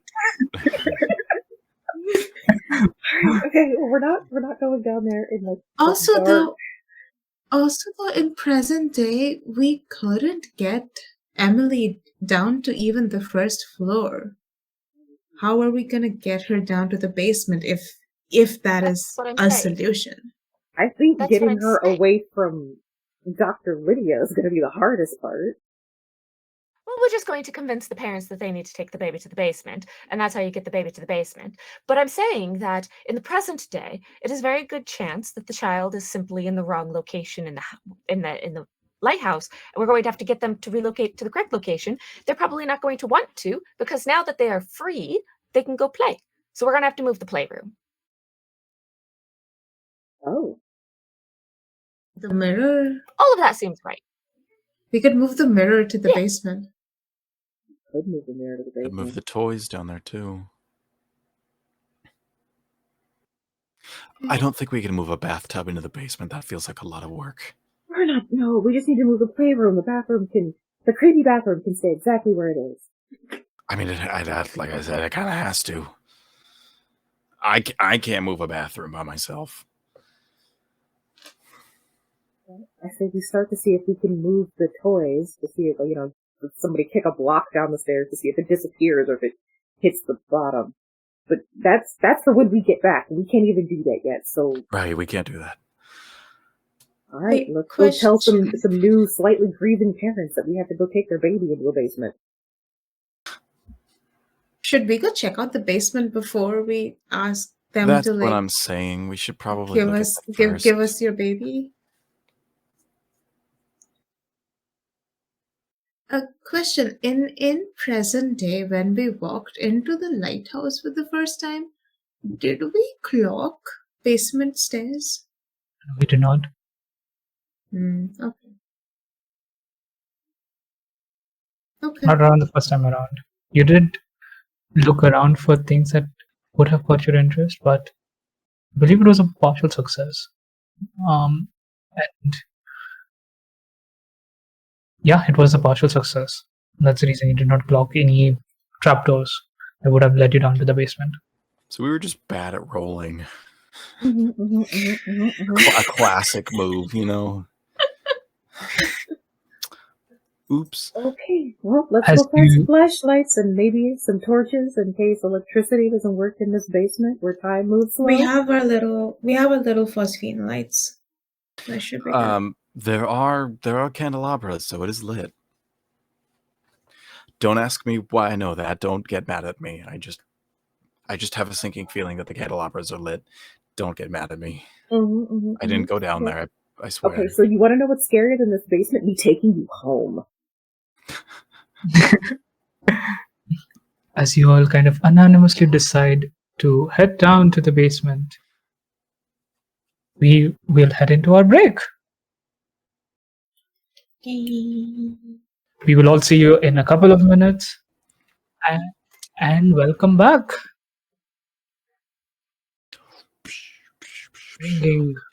Bringing everyone right where we left off. Where the group had anonymously decided to head into the basement of the lighthouse. We picked right from where we left. As you all begin to make your way towards the lighthouse, once again, do you wish to do anything before proceeding to the lighthouse? Any of you? Can we just double check on what are the parents doing with the baby? Like, where are they at and what's the deal happening right there? Just real quick. You so I'm assuming this discussion happened right outside of the medical tent where Dr. Lydia was taking care of the infant. You kind of quickly check in, open the flap, look in, and you see a very happy-looking couple holding an infant baby together. Dr. Alexander, his arms across his wife. We found her back, is all he says. Okay. Does she still look fairly malnourished, or is she starting to look healthy? A little healthy now, with the amount of attention Dr. Lydia gave to this child. You see a color returning to her face. It's slow and steady, but there is clearly signs of improvement here. That was fast. That's also happening really That fast. was fast. Super yeah. fast. Pumped her full of saline. I'm just gonna say it. I don't like it. None of us like it. All right, let's actually, before we leave, let's ask the dad about a bell. How do you proceed? What are you asking him? I'll turn to Dr. Jarvis and be like, want to see if that bell's around so that you can lick it again? Sure. Be my guest, go ask. Oh. Okay. I feel like you're using my interests against me. But a little bit. Also, I don't want to talk to people. Okay. I think that's just go. considered enabling, not using your interests against you. That's a better word. I don't think you need to enable me anymore. I think the deep set need to like things is already a part of my psyche at this point. You haven't had a change of heart, Doctor. About licking things? Oh no. Well then, Could I we am potentially then supporting get you to nom the baby? Would you lick a baby? Raw? Just baby toes, they're fine. But wait, raw, I think I broke though. Jacob. Listen, salmonella is a real problem that affects us. Now If you're you- worried about diseases? Right, No, you licked if I'm gonna a rusty consume it. bell. That was licking. You don't understand. I didn't consume the bell. You're not gonna consume the baby. You're just gonna nom her a little bit. Oh, you mean like, oh, yeah, sure, why not? There it is. I'll eat a lock of her hair as well if you want. Yeah, whatever you can get, because like that's not my forte. You could do that out of my sight, please. That is, you That'd be make sure very it's not very helpful. long. It won't digest, and you don't want it to be long enough that it can cause a bowel obstruction. Real thing. I'll just throw it hate up it like a here. hairball later. Don't be all Harrison. You a cat? Go ask You the cannot doctor tell for some me. licking You've never spells. wanted to nom a baby. They're so cute. Dr. You Crypt, just you're a wanna bite twink, 'em? not a Cute cat. aggression. Okay, don't call me out. I could be both if I wanted to. Cat Go boys ask, are a thing. go ask about. Anyways, go ask about a I'm bell. gonna go find Dr. Alex. And Alexander. We're not Bell. canonizing cat boys. I'm gonna go in this find game. Dr. Alex. Mhm. And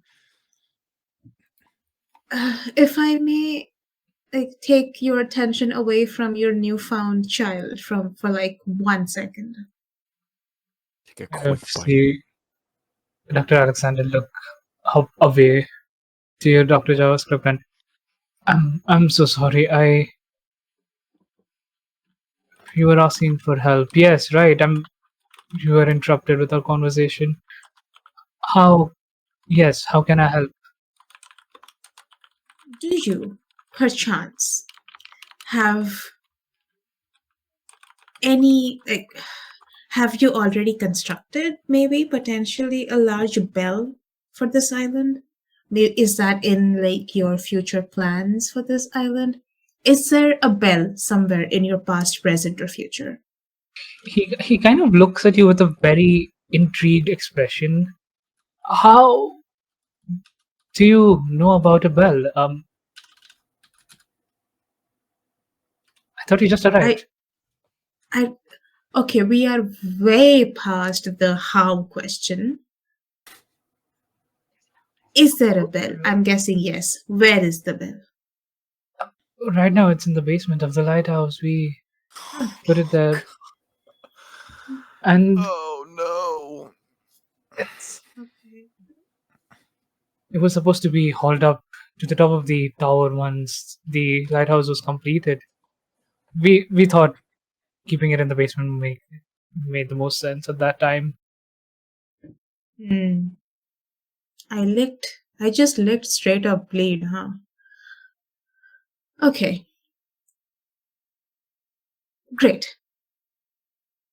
Thank you for telling me that. You licked bleed, and Don't- that immediately don't- catches Dr. Lydia's attention. You did Oh what? no! Anyways, my friends are waiting for me. She so puts the babies.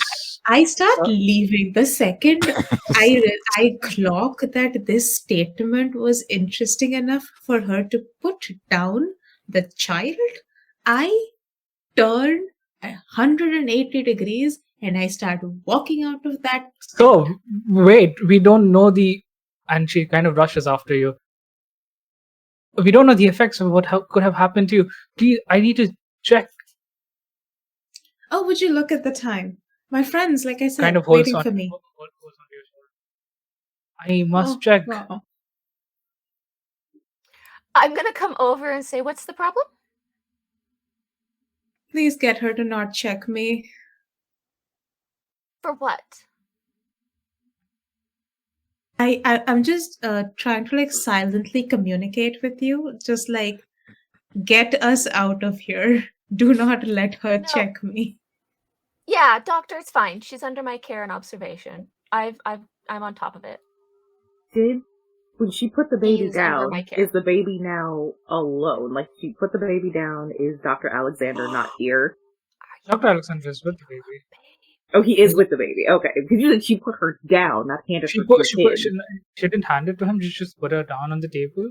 Dr. Alexander is still in the tent, in the room, with the baby. He's close by, though? Not very close to it. He has followed Dr. Lydia, his wife, trying to stop Dr. JavaScript. So yeah, Get he's the baby. I'm gonna get the baby. Yes. gonna get the baby. You're gonna try to get Yes, the I'm baby. gonna get the baby. Yeah, I'm gonna get the baby. Yes. I would like you to roll a height check for me as you're Yep, trying I to know. actually make your way into the tent without either of these people seeing you and take their baby away from them. I want to spend a drive that I'm going to cause a little bit of a ruckus in regards to taking back Dr. Jarvis's care and keep their attention in this direction. So I'm going to spend a drive to give you an extra die to help. Can multiple people do that? Just one people at a I time. think so. Just one? No, Okay. it's just one. Cool. It's But just one person at a that's time. what I was going for too. Yeah. Okay. Don't thought forget multiple could. about we have in this together as a circle ability. What does that do? When you does that spend a do? drive to help an ally on a roll, on a result of 3 or less, you both earn back 1 drive point of your choice. You both on one Keep that in drive. mind. That's quite great. So, what am I? I'm assuming is this a move or This is a height check. If you're using a move from your class abilities to help you in some way, you can tell me how you're using that. But this would essentially be a height check from you. You have one additional die coming from Dr. Jolene, who is trying to cause a ruckus and help distracting both Dr. Alexander and Dr. Lydia here at the moment. okay? You know, all the times you've hidden babies. Look, I am in fact a journalist, so I'm cool under pressure, and I'm used to like doing things, But you can't sneaking hide the around truth. places. Exactly. So, Good luck.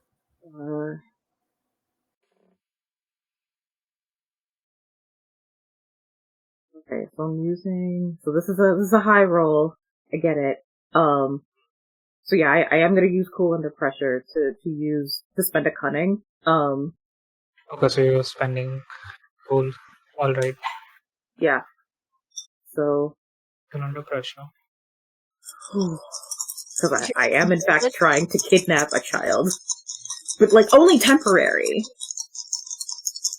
Okay, dice, like me just a little bit. Oh my god, I got a 6. Let's go. Oh my god!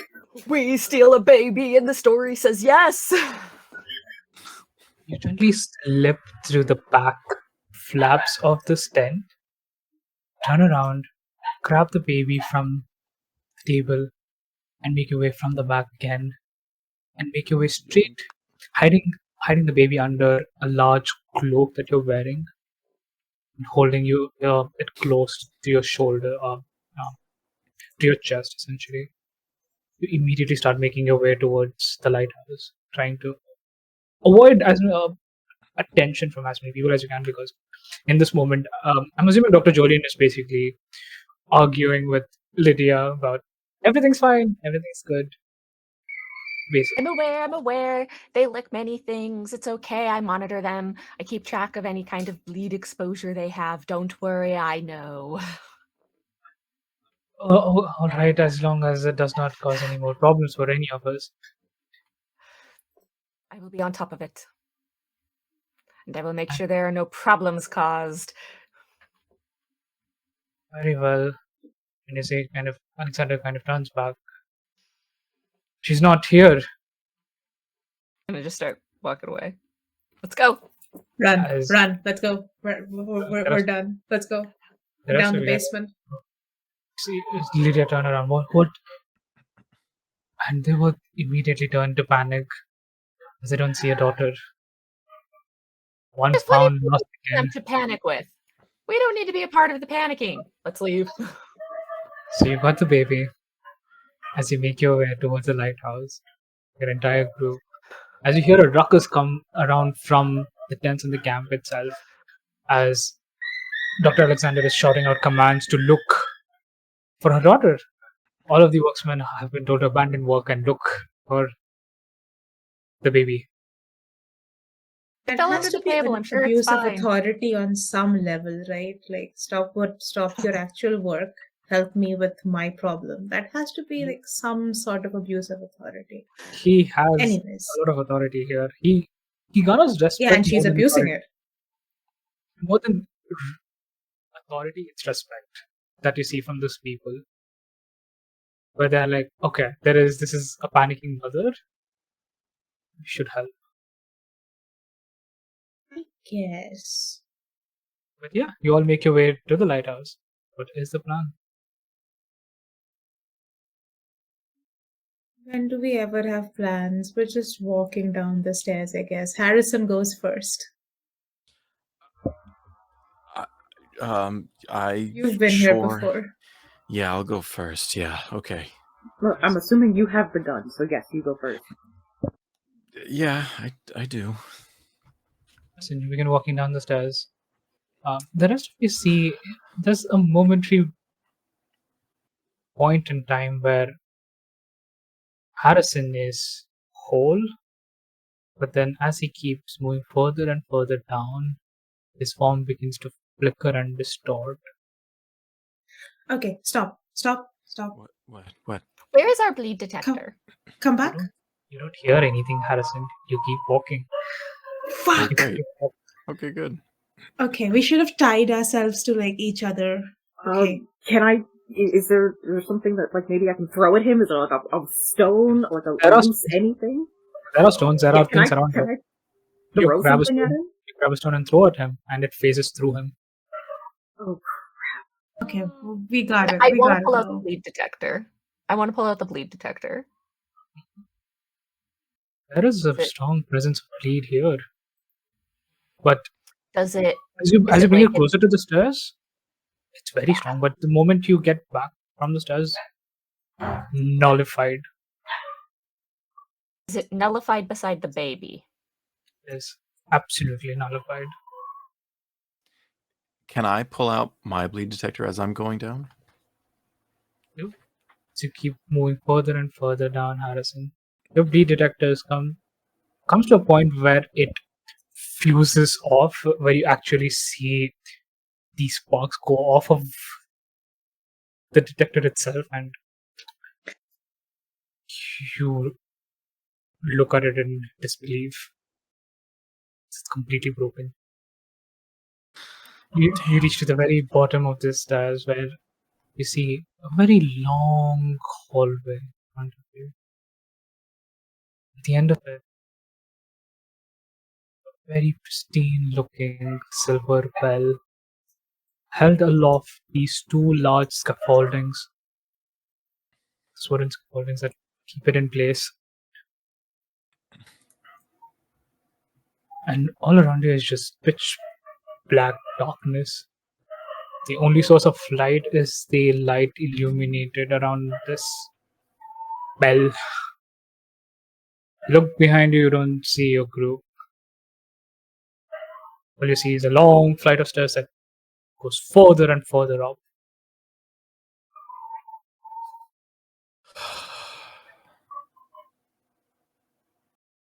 Damn.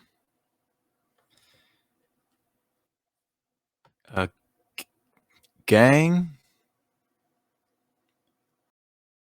so Kapada is up at the top, panicking, with this baby because baby nullifies bleed, so she can't go after her cousin.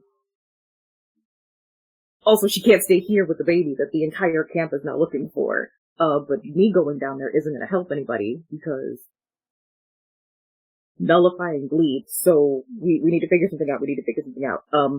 One of you needs to go down there and get Harrison, and then the other one of you needs to stay here with me, so that when they come back up, we can all just hold on to the baby and then go down together. I assumed we were all going down, but are we not because you have the baby? The baby does nullify the bleed. I hold the detector up so that you can see it like a Geiger counter go.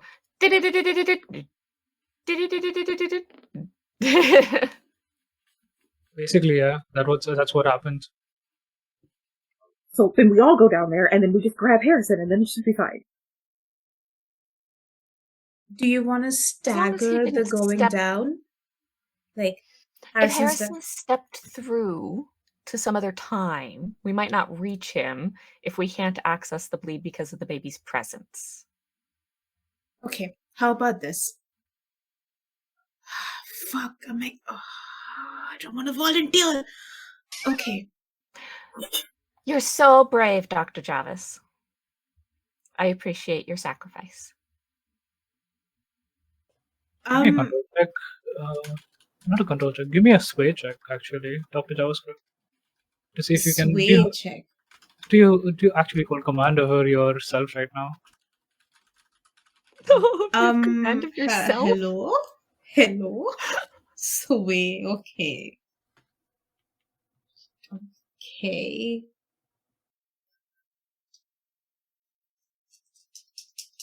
I'm gonna spend a drive to add a thing to it. Add like a dice to it.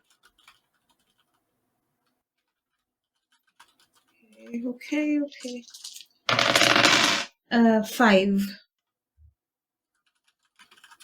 5? Yeah. Maintain control of yourself. Okay.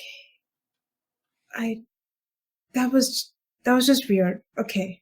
How about, since I know what's going on, kind of, how about I step through, find Harrison, and then just try and bring him back. Okay? Yeah? Do you step through the stairs? No, wait, before I do, I'm asking the other two if that's okay. You're going to go get Harrison Yes. and then just come right back. Yeah? And the faster you go, the faster you come back, and then we can all go, and we can all go home. God, I was hoping one of you was going to say, no, you don't have to do this. But You want to okay. stay with the Oh. baby? I don't know how good you are with infants. I'm good with babies. That is also a valid point, honestly. But I love how Okay. everybody froze when I said that. Come on, guys. you're good I'm with sure babies. you are, but you also wish to install the baby into a thing. And I don't know how I feel about No. that either. Not into a thing, into the lighthouse with a playroom, as it has been done. I said install with quotes. That means that's the word, but it's done in who knows what kind of way. Okay, Do you well, not we're wasting understand time, so rules? somebody needs to go I'm down there and gonna get my go. cousin! I'll just go. I'll go. I'm going. I take the baby. So you begin to step down the stairs. You all see a similar phenomena happen with Dr. JavaScript as well, as they kind of phase in and out of reality, or they disappear completely out of view. You move back to Harrison. I'm gonna turn to Hippolata and be like, "Do you have another rock to throw?" Yeah. So yeah, I will just throw another rock. Yeah, obviously Dr. I have Jarvis. more rocks to throw. You There, throw a you rock. said there were rocks around. Of course I do. You have plenty of rocks to No throw at people hesitation. right now. You throw it at JavaScript, but again, it phases through them. Nothing seems So we to know they went through. pass it. So, but we shift back to Harrison.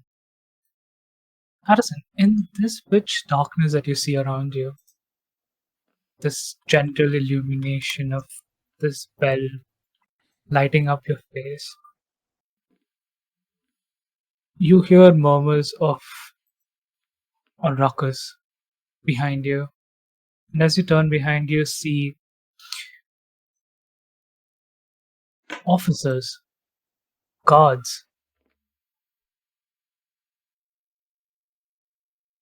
walking into a house. You're standing below a street lamp, looking at your brother's home. As a couple of officers enter his house,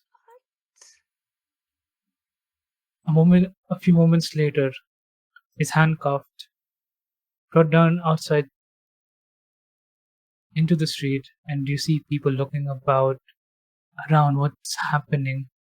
And all you hear are the pleas of your brother saying, "But I wasn't a child. Emily, beside you.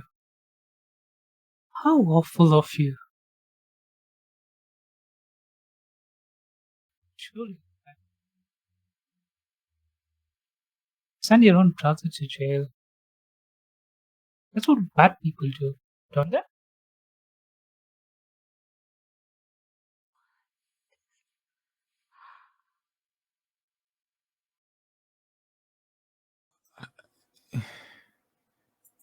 It wasn't supposed to be like this.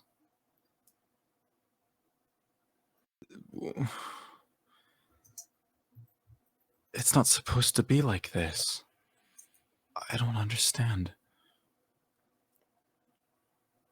You have the papers in your hand, and your memories don't lie, do they? No, these aren't. I didn't. These aren't mine. Am I showing you anything different?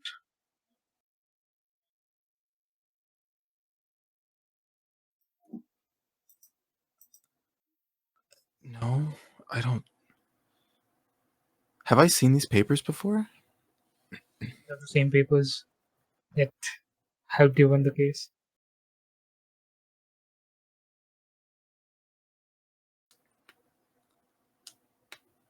This already happened. You're.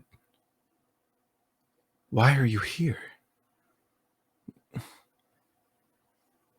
This already happened. Yet here we are reliving these memories all over again. How do you think it feels to me? Stuck reliving a moment in time over and over again.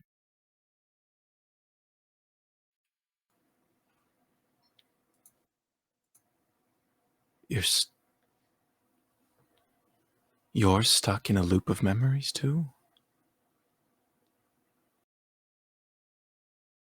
I am.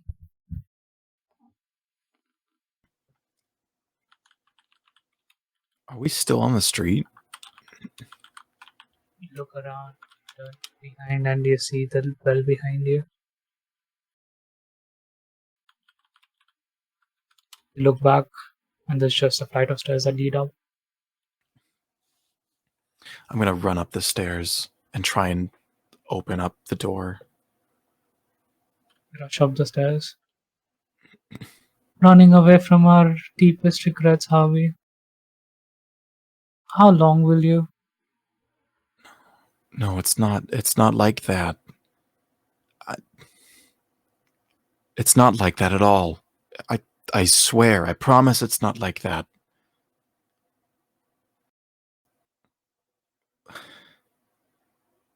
And I think he runs back down and finds himself in front of the bell. Do you want to ring it? Join me in this loop.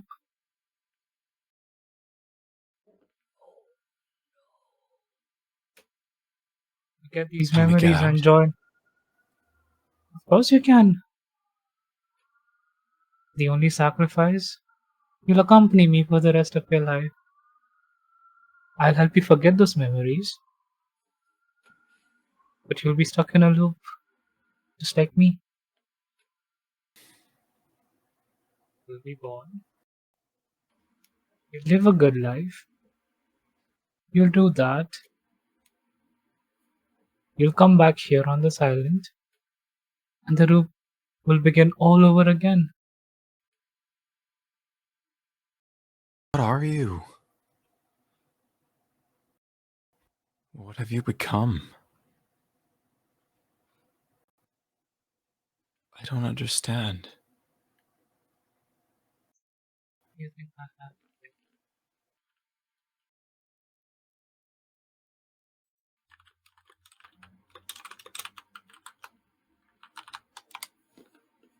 stuck here.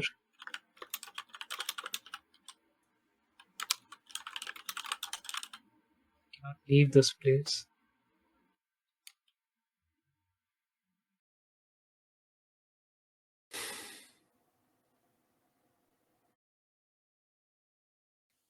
And now I need I have companions. to get home. I'm not supposed to be here. I can get you home.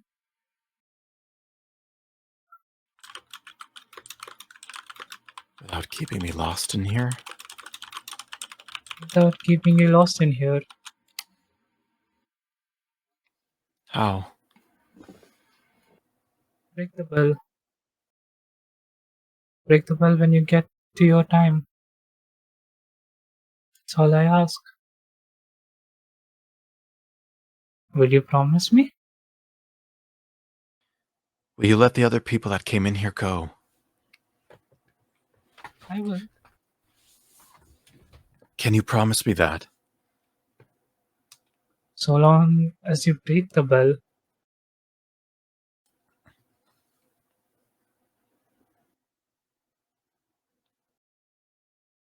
Okay.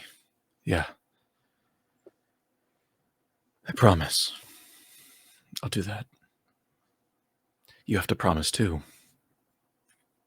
She holds out a pinky.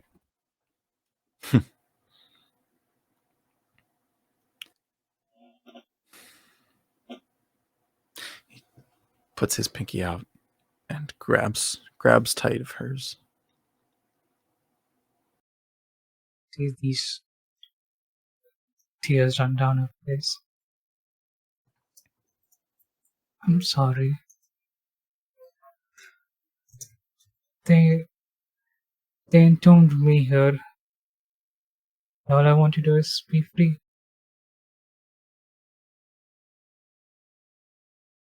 And as you make that promise to her,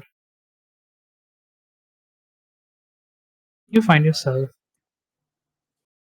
back in the room. The bell's still in front of you, but the flight of stairs behind do not extend forever. You see a light at the end of it. Your sister, your cousin, shouting out your name, looking for you. Pauletta? Is that? You hear a voice say, Pauletta. Yes, where are you? Where did you go? I don't know. I don't know. Get up here! I'm not shouting a conversation! No, okay, sorry. And he turns. He starts to head up the stairs and just looks behind them at the bell. You were There is a phasing. I threw a rock at your head and it went through it, and, like, I know you don't always use your brain, but I know it's up there, so I'm very concerned. Throw a rock at him now. We don't know what No, phase. no, don't throw a rock at me. I'm here. It's scientific. It's Throw a rock. scientific until it becomes medical. Don't throw a I- fucking that's why rock you at have We have me. both a scientist and a medical doctor here. He So, pushes- wait, where is... He pushes by everybody and walks up the stairs. Where Don't is- leave. We're not done. Where is Dr. Jarvis? Dr. Jarvis in a second. Is there anything else that you would like to do? No, I say don't leave. We're not done. Okay. Also, I can't really just walk up out of the basement with the baby. That's going to be real suspect. I don't need a bunch of people tackling me. So we move to Dr. Jarvis. Dr. JavaScript. You find yourself walking down the stairs and enter this long hallway with pitch darkness all around you, except this very beautiful looking pristine silver bell held aloft by 3 scaffoldings, 3 wooden beams.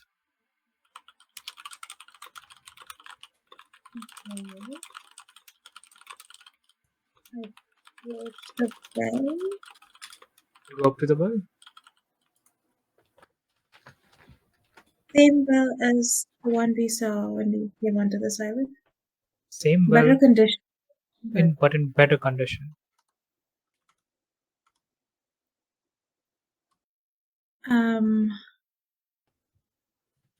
As all things go, as tradition dictates, I must consume. I'm just gonna sigh and just very quickly, like a kitten flick of like my tongue, like just a little lick, Has a very strong, just to get it over with. has a very strong metallic silver taste to it. Very different from the one that you had at the very beginning. It had almost like a aftertaste of brine to it. This is just purely metallic.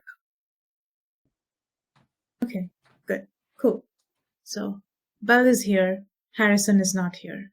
Great, Yes. fantastic.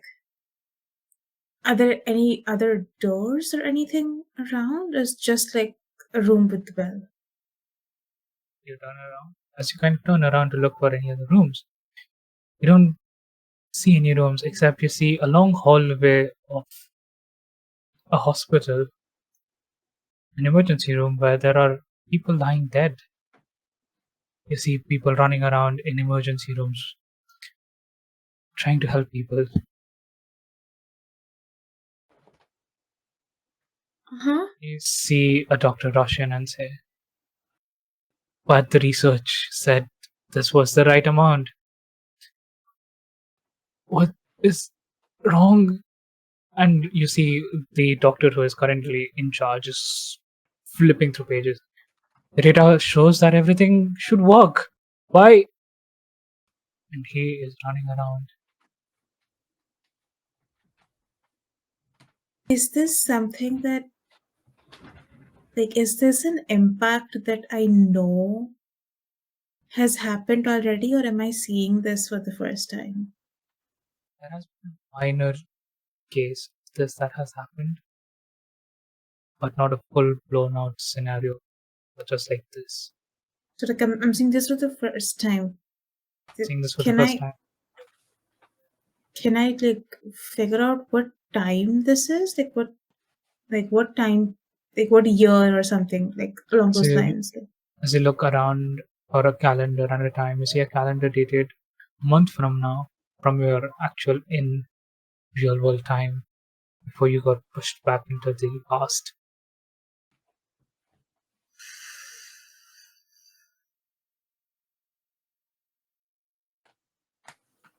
Okay, so this is Dr. Jawas like speaking out loud to himself.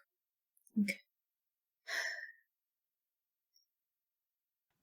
So I'm not gonna be a professor anymore when I get back.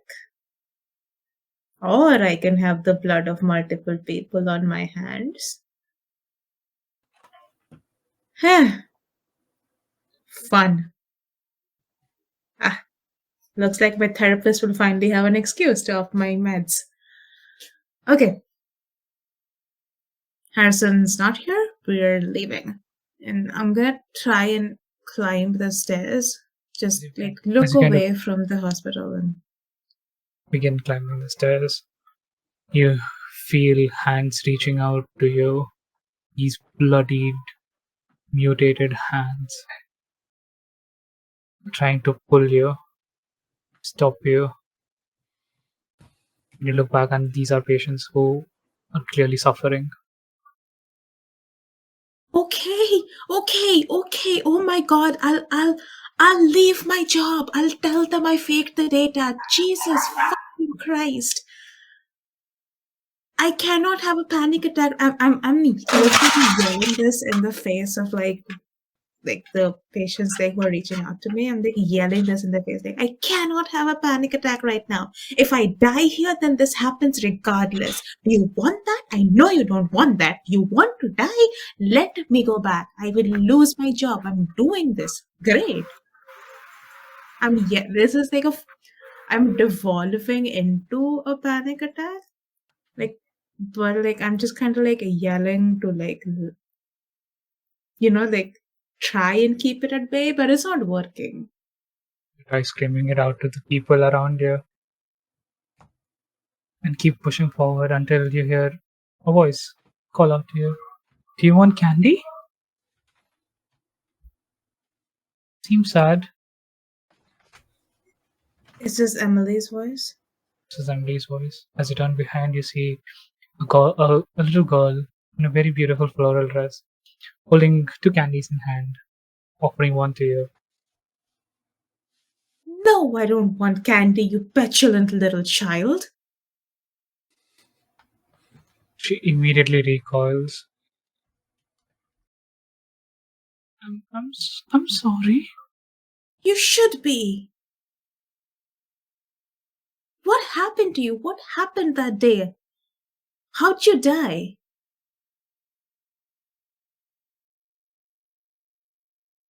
I didn't die. So what, your dad buried you alive at the bottom of this lighthouse? See these big drops of tears well up in her eyes as she Oh, says, here come the waterworks. I was still alive down there. Could feel everything. I was conscious of what was happening to me. Yes, I was alive.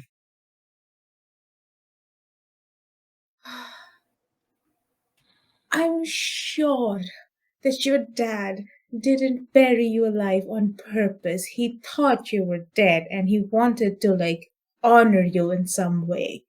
And so he buried you where the lighthouse was gonna be so your memory would still be alive and all of that sentimental bullshit. What is this, your way of taking revenge? No, I'm stuck here as much as you are.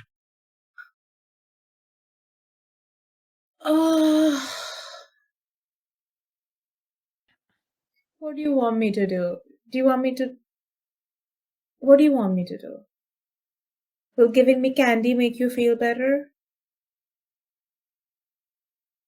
I just don't want people to abandon me. Okay. I get down on my haunches so I'm at kind of face level with her. Okay. This is a lighthouse. I know you're probably too young and too stupid to understand what a lighthouse is yet, but lighthouses are important. No one actually abandons lighthouses. Okay? They keep people alive. There has to be someone there to keep it running. No one actually abandons lighthouses. The only reason that this lighthouse ends up being as old and shitty and decrepit is because you and your little whatever I'm stuck in here bullshit is causing that. No one is trying to abandon you. Your dad, oh my god, your dad went through all of this bullshit to put you in the ground beneath the lighthouse so he could keep your memory alive. He does. This is literally so that no one abandons you. Do you understand? You are 5 years old and I get that, but do you understand? Why are you What'd you say? Sorry, I didn't. Then why are you leaving me? Why did all of them leave? Why did my dad and Oh, mom leave? what do you mean leave? They're right outside. Do you mean by the way of death? Because people die all the time. That's a natural way I of am life. dead. People are. Okay, then why is it such a problem for you to understand that other people die too? See, I am dead and I am still here.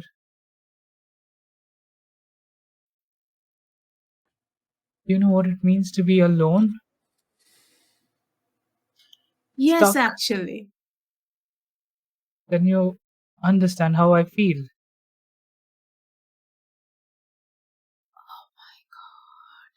Oh my god. All of this is because a 5-year-old won't stop throwing a tantrum. It is a human thing to feel alone, to feel lonely. It happens. Sometimes it's just a way of life. Sometimes that's all that you gotta do that to exist. Sometimes you gotta do that to survive. And you know what you do? You deal with it in a normal, natural way. You don't you don't create temporal anomalies that go past generations. Oh my god. So what? Am I like stuck in here now with you? Sort of. Great. Fucking fantastic. At least when I'm in this limbo, I still have my job. Yes. That's one way to see it. Candy? Yeah, sure. I'll take your fucking candy. And in like just a last I'm losing my mind kind of a thing. I'm gonna take both pieces of candy from her and Okay. just what? Actually mark a brain a brain Yeah, mark no, that and a bleed mark tracks. and a bleed mark. That tracks. Kind of going into this hysteria.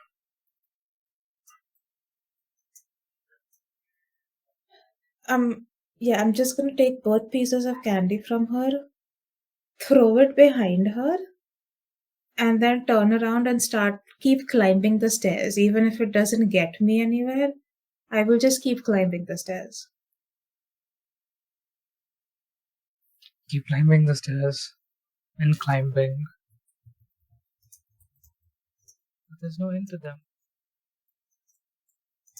Climb a flight of stairs and you reach back into the same hallway of this hospital room. Walk past all of those patients who are dying. Climb another flight of stairs, and this goes on and on until you get tired. You feel the exhaustion take over, and you stop. I think at this, I will literally keep going until I pass out. That you keep doing that until exhaustion completely takes over you and you fall down on the ground. Yeah. What are the two of you? What are the rest of the group doing? I think that after like a minute, if Dr. Javis still hasn't come back, turn to the others and go, all right. We are going to go down together with the child in tow. We're going to see what we can see, figure out a way that might be able to fix things, and hopefully that'll bring Javis back. If we can fix things, maybe it'll set everybody back to the place they're supposed to be. So let's go. It shouldn't. Sounds The good to child me. nullifying this shouldn't close it permanently as evidence to the fact that it's still open in the present.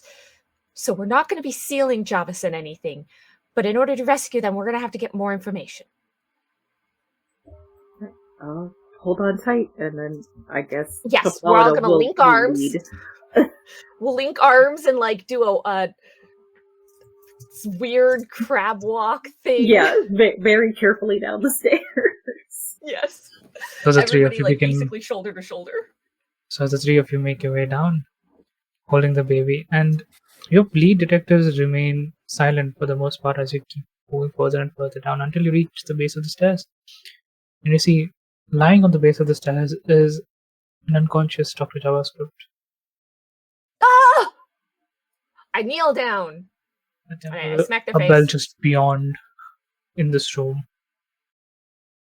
Don't move. You two, stay right there.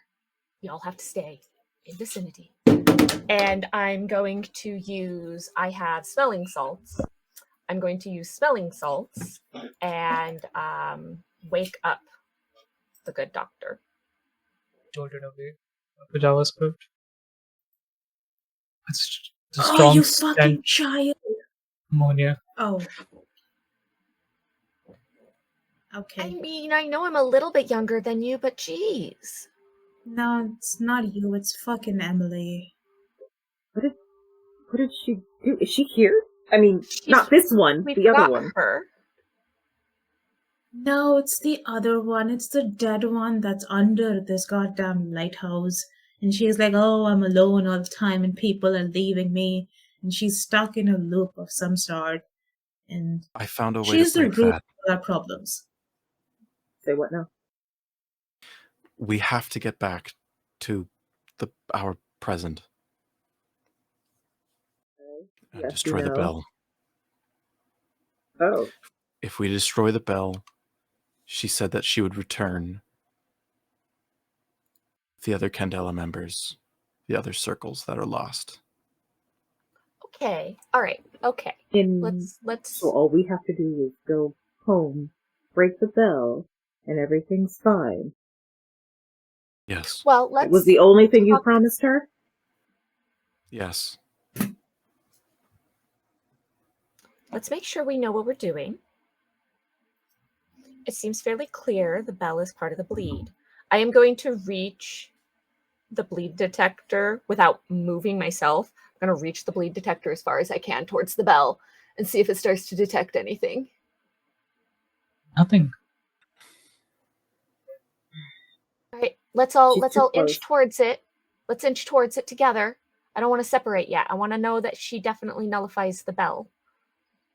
As you get closer and closer to the bell, there is very, very faint energy of bleed around it, but it's to the point where your bleed detectors do not really register it, but there's just a slight, very, very low activity that will pick up. Just super, super small. Okay. Super, super small. Okay, let's make a chain. Okay, Somebody grab my hand. She nullifies bleed, and then we're getting a small amount of bleed. If it's still enough to break through her nullification, the amount of bleed coming off this bell is going to be astronomical.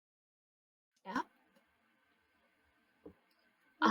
Okay. We need to do it, and we need to destroy it when we get back. This through. The bell. How do we get back? We strike it. Ring the bell. The bleed. If we break the bell and the bell is the bleed, that bleed could splatter everywhere.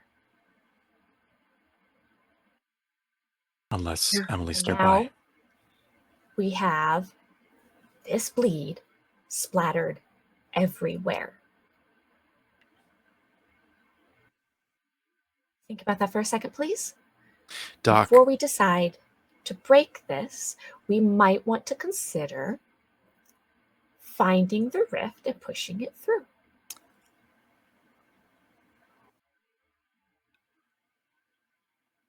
That's not destroying it.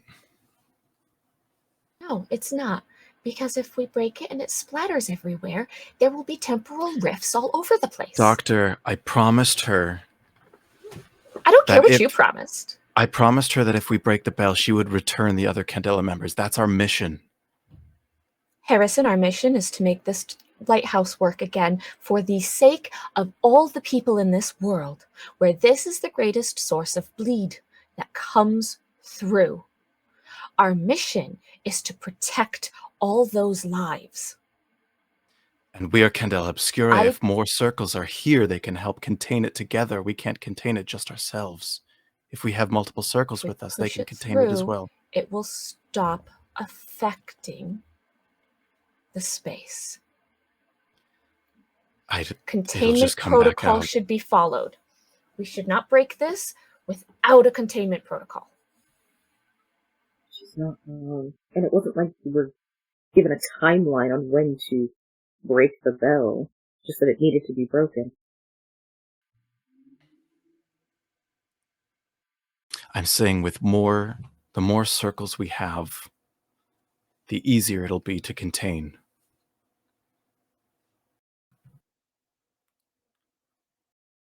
That's our job. A containment protocol for something this big outside of the actual lighthouse itself, because that was the whole process. The lighthouse was supposed to be the containment protocol. Well, I don't know. Dr. Crypt, you looked at the data. That should contain the information, that should have the information about containment in it. So if we can correct the data, that would achieve it. I also do keep containment vials on my person, so we can utilize that as a way of knowing what we need to do to adjust the data. You realize, as members of the circle, you would need something stronger than containment vials here. You would need an actual Right, Astrolabe. I have vials with me which do contain bleed. They're able to. So I'm saying like we can use that concept to maybe help us get the data going in the right direction to then apply it to the larger thing. Well, the I Astrolabe think is it's in the lighthouse itself, right? Like in the present day lighthouse? In the present day lighthouse. But it's not functioning correctly because but Harrison flooded the did data. get Dr. Alex to like essentially put a backup thing in, right? Or prep for a backup thing. So when we go back, we might have access to that. I'm not opposed to going back. I am opposed to breaking the bell. I agree with what Pauletta said. If we can break the bell, but there is no like deadline to it. We can prep for it and then destroy it. Also, if Emily is, if Emily erases bleed, who's to say that she can't handle destroying the bell? She would have destroyed it already if she could. But she can't because she's stuck in the loop. The bell is what's keeping her in the loop.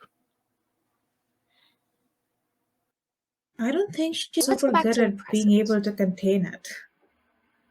Not the baby, the girl, the one who's stuck in the loop. Mhm. Either way, we need to get back to the present. We need to get back to the future. Dr. JavaScript, can you give me a focus check? Okay. Can I help? You don't know Is what this something I can help on? Are you not in this particular instance? Because they're the only one who saw the data. Yep. 6. 2, 6, and 5. Just real good. Now that you recall the data that was given to you and this conversation of you just had with Emily of her being continuously trapped in a loop, you see a pattern emerge in the data that you saw. The Astrolabe, doesn't look. The data pointed that it would keep working, but it would reach a point where it would keep repeating patterns. Okay. It would reach a nexus point essentially where patterns would just keep looping in on itself over and over and over again. And as you start piecing this information, you soon start realizing that maybe the Astrolabe was never broken. Maybe it's just trapping people in a loop. It has reached its end of functionality and is now just repeating things over and over again. Up to the point where it broke. It's just repeating a timeline over and over again in this space. So do I gather that if we can fix that, then stuff will start working as normal? Is that's what you understand? I let the others know, like I saw the data from this engineer, and this is what it seems like. So it's functioning as intended. No, it is not actually broken, but broken. it is currently Full? it is in a It's functioning as designed. The design is flawed.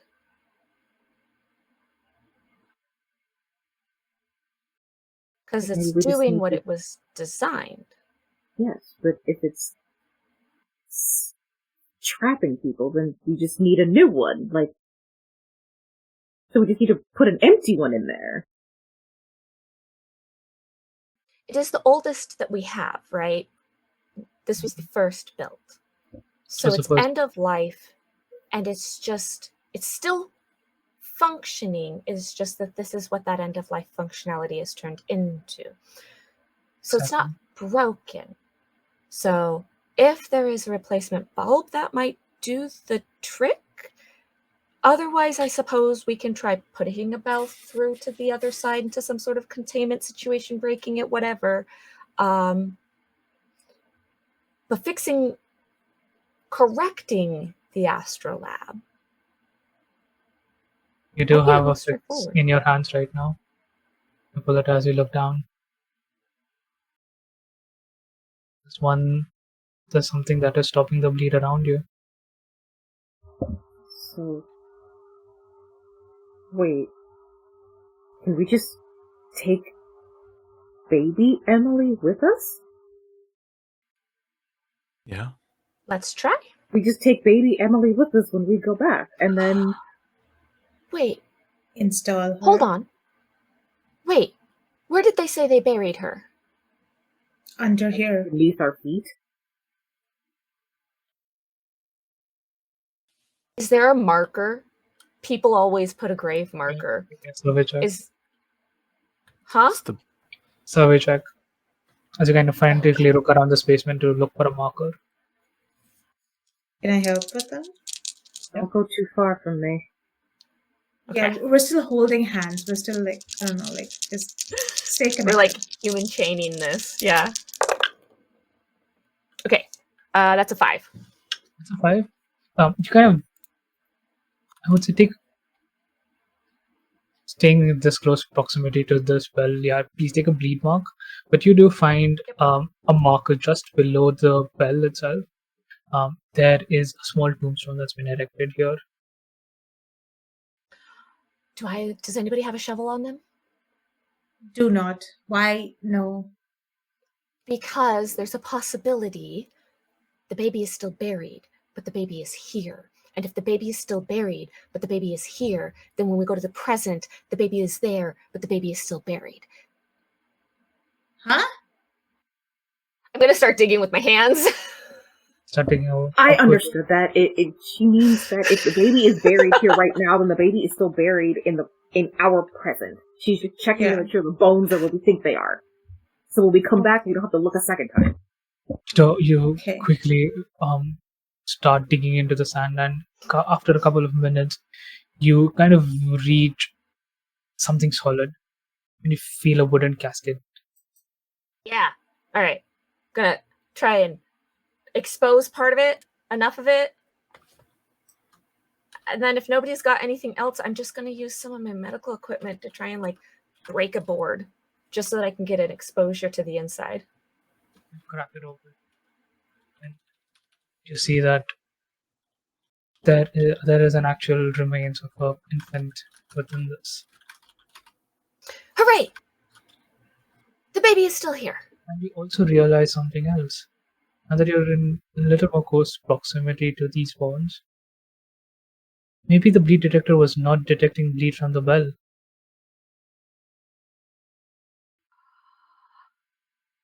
Okay, so even though we're in proximity of the baby's nullification, we're getting more bleed and even more bleed detection now that I'm right by the baby's bones. You get a lot more bleed detection. I turn to everyone holding the bleed detector close to the bones and I go, it's definitely her. She's the problem. The bell probably won't do anything. Well, okay, no, that's not true. The bell will do something, but the bell's probably not the source. How about this? How about we ring the bell, we go back to the present, we exhume the body, we exhume the bones.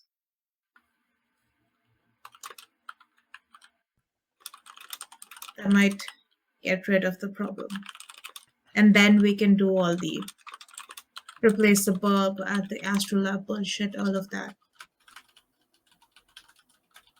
Yes. Or maybe we do the Astrolabe bullshit first, so we have a containment thing in place, and then we exhume the bones. But Right.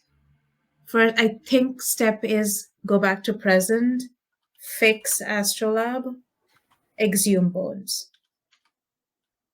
Give me the baby. That's a good order. No, okay. There's a moment. Wait, I don't trust any of that. Like right up until you said give me the baby, I was right there with you. Cause I don't know if you're just not gonna put her in the casket with her own bones and try to bury her back again. Yes, that's what I'm going to do. It makes sense. All of the bleed is left here. She has none of the bleed. We put them together. They will balance back out. I am full crazy fucking scientist mode. So you are going to bury her alive a second time. Well, no. This should rebalance her. We should probably do this in the present so that we don't fuck the timeline. Okay, let's ring the bell. We don't bury the baby, which honestly would love to at this point. But I say We'll bury the 5-year-old. no. The 5-year-old's already been buried. We go back to the present. We don't put the baby in here. We put the baby in the lighthouse back there so that it can work again. Okay, so we ring the bell. Yeah, I still stand by ring bell, put baby in lighthouse, fix Astrolabe, then get rid of bones. We're all together, right? We're still all holding on. You're all still together. Harrison pulls out his revolver and spins it, and with the butt of the pistol grip, he smacks the bell. Let's get out of here. Just a point of note, you're still holding the baby, I'm assuming. Well, I wasn't given an opportunity to put her down. No. We're keeping the baby. We're gonna take the baby with us. You ring the bell. And there's a loud resounding gong that reverbs through this basement, all through the entirety of the lighthouse. And for a brief moment, you see, again, in that brief moment, reality fracturing and breaking all around you. There's distortion in space as everything collapses in and on itself before fixing itself. And not a moment later, you stand in the basement of this lighthouse, standing looking at this grandiose structure, this huge machination of turning and shifting gears and various little instruments that is holding this lighthouse in place. You recognize this to be the heart of the lighthouse, the actual Astrolabe.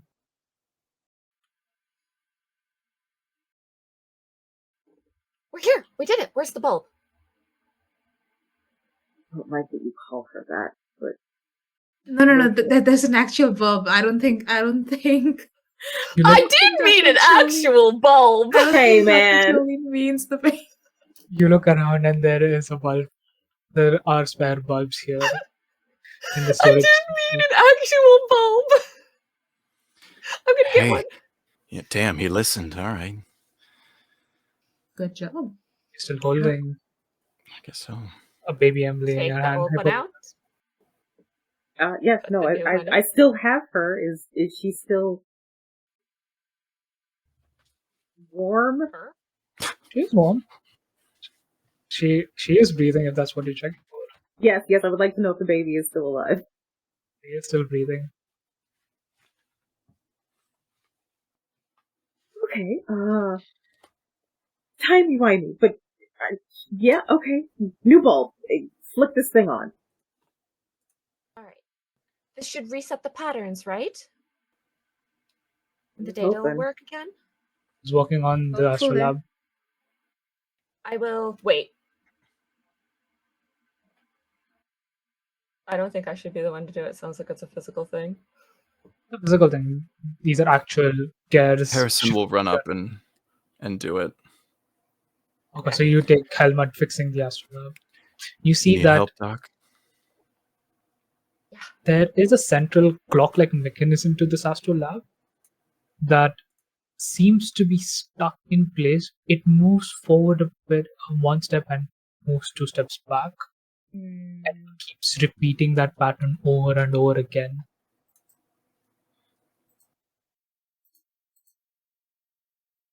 Alright, So you're Harrison's trying to gone. fix this. I would like a check from you, Easily Harrison. replaced. Okay, what would you like? This is technically a focus check, but if you Oh, want to use another check, cure, and or any of your abilities to help you, let me know what you're doing. if it's focus, I'll lead it between the two of us Yeah, because I've got good focus. then I will aid. Okay, so you're gonna aid. Focus. All right. Let's get so I that will good spend- roll. I'll spend a drive. Partial success, 4. I don't know why I'm not getting the good rolls. Spending all my You- points too. You start fixing the Astrolabe, and you realize that you're short of some tools. You realize that one of the gears has rusted beyond a point where this one tiny little gear that makes the entire Astrolabe working has rusted to a point where it needs a replacement. You look around and there's none to be found. The rest of the machine looks well oiled and functional, but this one piece is missing. You need something to replace this. Are there any machineries or stuff around, like, for example, like in the blade detector that we have or something like that, which I can kind of like take apart to find a gear or something that we can use in place of the one that's rusted? You can, technically, it would help in this because they're kind of both based out of the same concept. Yeah, like can I take apart like the blade detector to like?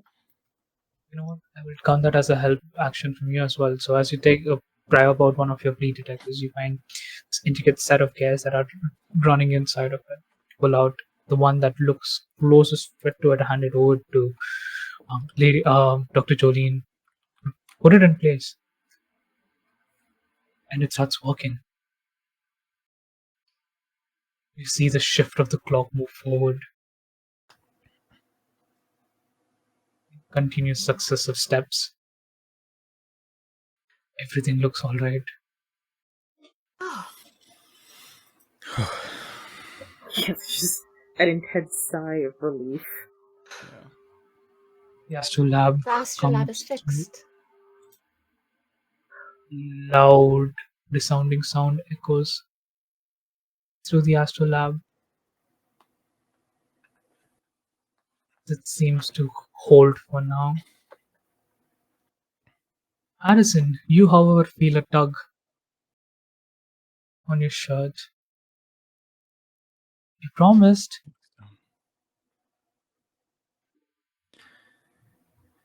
Yeah, kid, I know.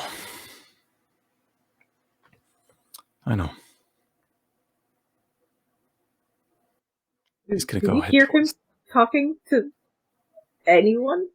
All you hear is, I know, kiddo. Harrison? You know what? It's Emily. No, Emily's here. As He I looks as I down. point to the baby that I'm holding. He looks down beside him.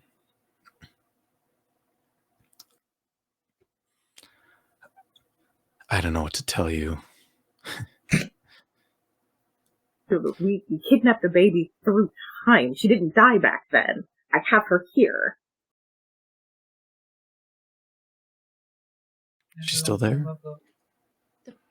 The problem is that Emily is the anomaly.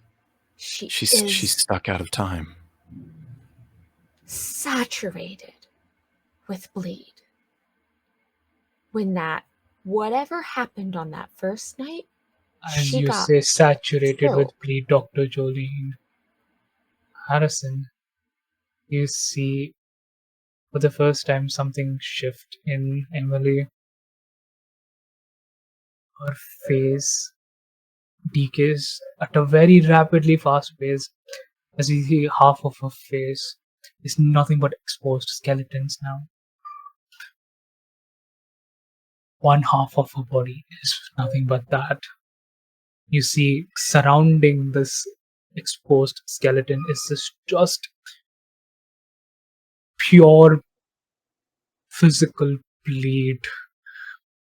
This manifestation that surrounds her. She's right. I am the bleed. An avatar at least. Because I cannot see or hear any of that Oh, terror. you see her now. Oh, I do? Oh, great. Thanks. I was going to continue. You all see her now. As you say, she's been saturated with bleed that breaks something in her. Okay. But the saturation and the death created a separation in yourself. So there is also an aspect of you that is purely like absent of bleed.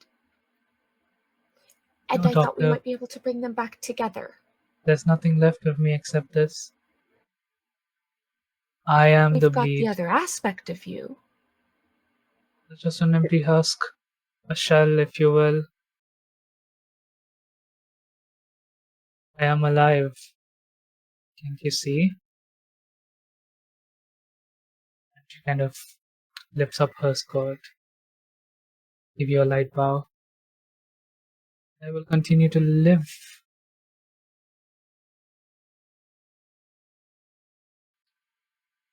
No, we will fix this. We can find a way to fix this. We can figure this out.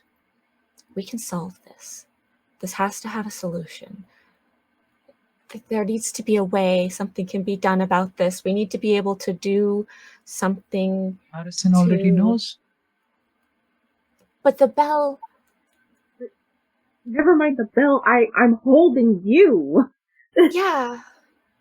We can get your bones and we can give this absence of bleed, and we can bring it all together and it'll balance everything and you'll be released.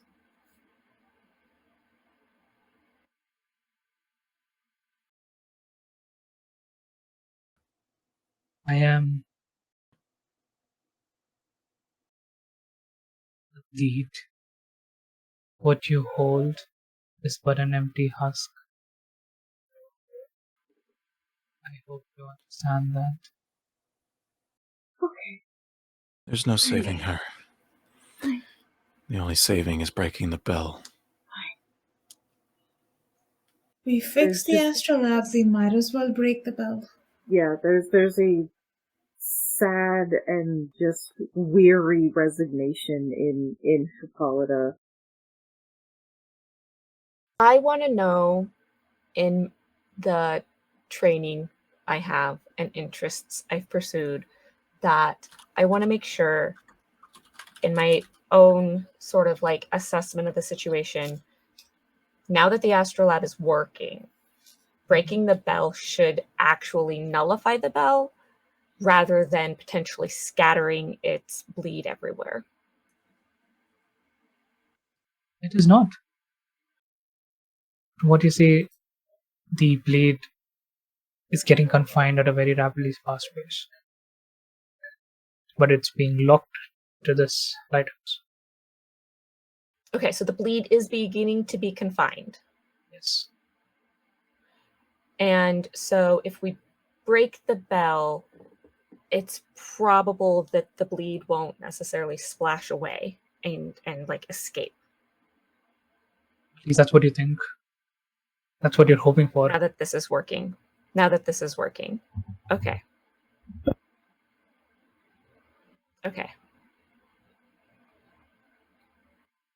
Yes, Right, we break let's the go bell. to the basement. Yeah. Now the bell's outside, right? The bell's outside. Oh, shoot. Because we're back in our times, the bell will be the rusty one that's outside. Let's bring the bell back to the lighthouse before we do this. Just so that it's How at the strong do you peak think we point. are? Right. What? And like, We don't empty have to be husk or not, strong. this baby is still breathing. I'm not just gonna put it down somewhere. Hand it to Emily.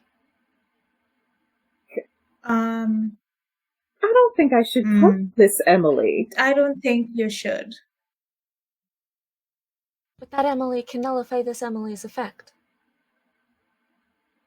Either way, we're not strong enough to. Are we just gonna have the sailors help bring the bell in here? Because we don't have to be strong. We can use physics, a pulley system. It'll do the work for us. No, this needs to be done but now. Building a pulley takes time. The lighthouse is taking in Use a the lot. blade from the entire island, right? Yeah. So the bell is still on the island. We can still break it where it is, and it should still work. If it's still in the zone of like the effect area of the lighthouse. Point of greatest containment will be here. Okay, but like, isn't it stuck At in the between lighthouse. two rocks? You see, there's a moment of flicker in Harrison's eyes, and he just says, "You just break it at its source."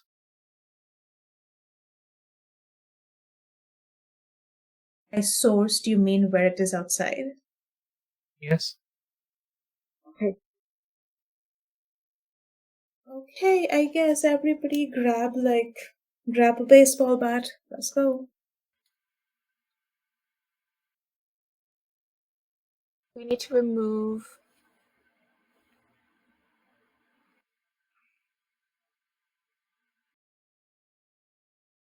I'm gonna start heading out towards the bell. Start heading out towards the bell, grabbing Dr. whatever. Jolene, walk and think. Walk and think at the same I'm time. walking and thinking. I'm walking and if thinking. I see Dr. Jolene is like kind of like frozen in place thinking, I will just like, you know how like you like I'll just like maneuver her as she thinks. Like you don't have to like use your brain to like walk. I'll do the walking for you kind of thing. Gotcha. You do that. You all grab whatever is available to you that can be used to potentially break the spell. Shovels, pickaxes. There is one wicked-looking rusted rod that you can also take if you wish to, and you make your way back to the coast where the bell is. You see the cruise. Halfway. Wait, yes. Oh, the cruise there? Okay, but halfway down, Jolene will abruptly stop and turn and go, "We can't hit it. That will make it ring again. In order to break it, we have to initially create a hole in it. So we need to either drill or find something corrosive." Doc, you got any acid? I have no. You Wait, have the hold on. components to make an acid? Oh, I might. Medical kit. Could potentially make one. Yeah. You do have the supplies for it. So circle inventory. Can't You do have enough. ring it again. Yeah. That's a good. I fully forgot about that. Yes. That's what like Jolene was like, there's something about that this is still wrong, and it took her a minute to like figure it out. Okay, all right, let's get down. Be a focus check if whoever is making not a focus check. I would say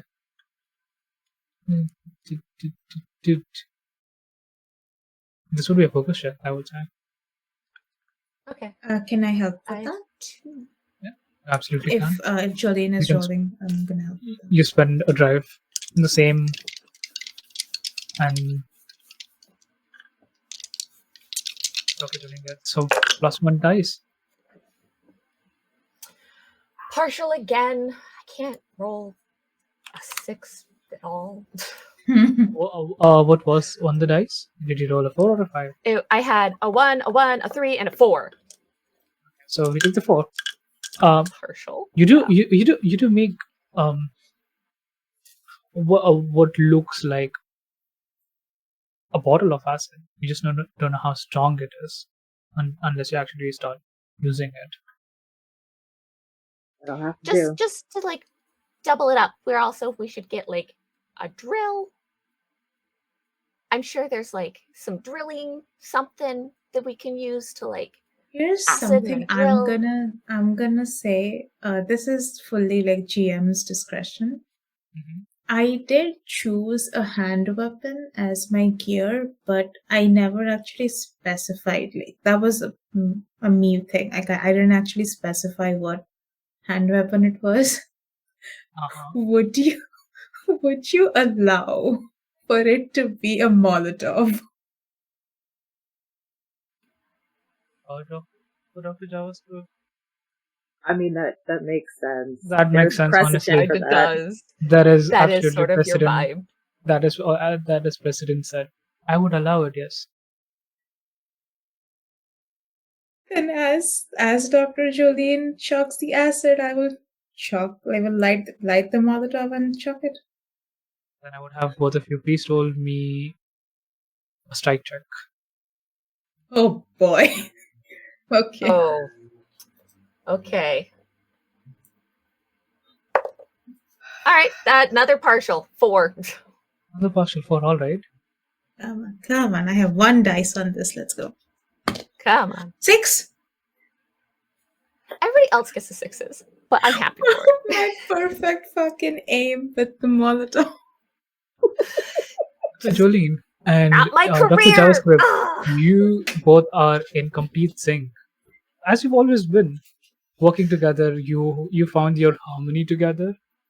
And in that moment where Dr. Jolene throws the acid, you realize that it's corroding at a very slow pace, but chucking the Molotov onto the bell, you realize that it's now completely covered with a layer of moss and weed around it that immediately catches on fire. These brambles and the wood that is surrounding the bell, with the help of the acid that's currently melting away the metal, starts burning away the wood and the brambles and the wood surrounding the bell. And you see, for a moment, everything just lights up in place. As you wait and wait and wait until you see a crack appear on the bell,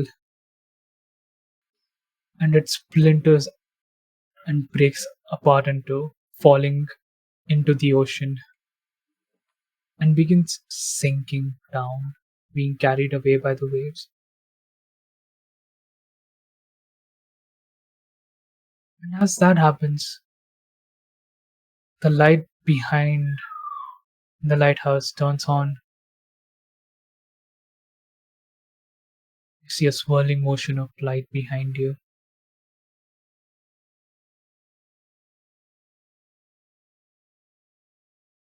Then something. Why were you all here again? What? You were here to fix the Astrolabe, but that's already fixed.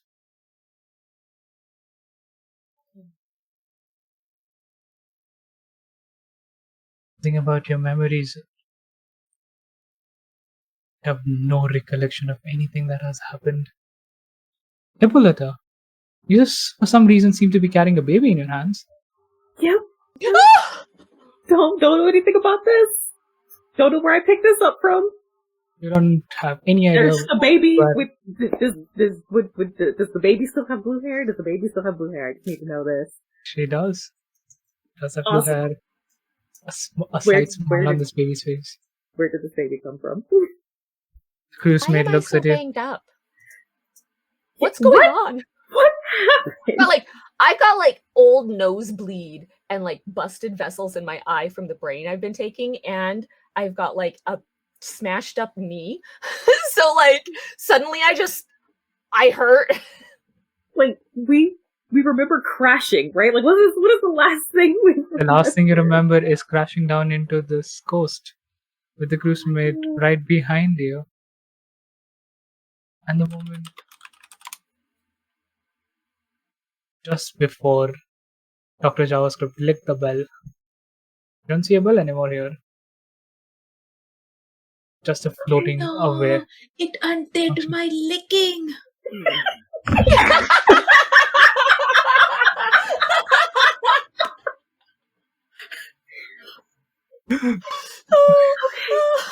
Okay. Alright. See the no, ghost mate come behind you. Good job! We see the actual lighthouse is fixed. Yeah. And then You see the first mate. because I have no recollection of anything, I'm just gonna. And apparently, there's a baby here. I'm just gonna hand the baby off to the first mate. Oh, of course, she takes the baby in her hands. What? You found her here? I guess so. Actually, don't- wait. And then I take the baby back, thinking to myself, I need to take her to Candela because I just woke up with a baby in my hands. There's a reason for this. Yeah. No, we're gonna. Did you guys? How's the boat? Can we go Still home? fine. Still fine. I think we can get to the ocean, but we still have to send a message. I have the radio set up. We can send in a message to Candela to come get us. Let's go check on the lighthouse. That's why we're here. I know it looks fine, but then where are the other circle members? I don't see any of the other circle members. Let's go check the lighthouse. You hear from Harrison is it's done. And he Oh, Harrison. and he what's shakes his head. done? What? Oh boy. What's done? I'm not sure. All I heard is it's done. Oh, yeah. Right. Okay. So, well, let's go do what we came here to do then. Right. Let's the check the lighthouse. lighthouse and go home. Right, the lighthouse. You walk Go up. check it. You all walk up to the lighthouse. Open the doors to this very familiar looking, oddly, to all of you, it's like a deja vu. As you enter this very familiar space of the ground floor of the base of this lighthouse, a very rustic, fine French decor space, essentially. And you climb all the way up the lighthouse. So as you begin making your way all the way up to the lighthouse, on each floor you consecutively see master bedroom, bathroom, a playroom, and so forth until you reach the very top, which is the balcony, and a little further up where the actual controls of this lighthouse are with a large bulb in place. Currently active and working in perfectly fine state.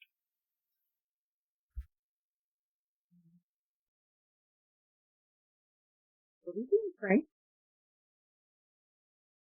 This is a terrible prank. But you got a baby. Yeah. Is it your baby? Like, did Look you at this give baby. birth? Look at this baby. I don't know. The baby's weird.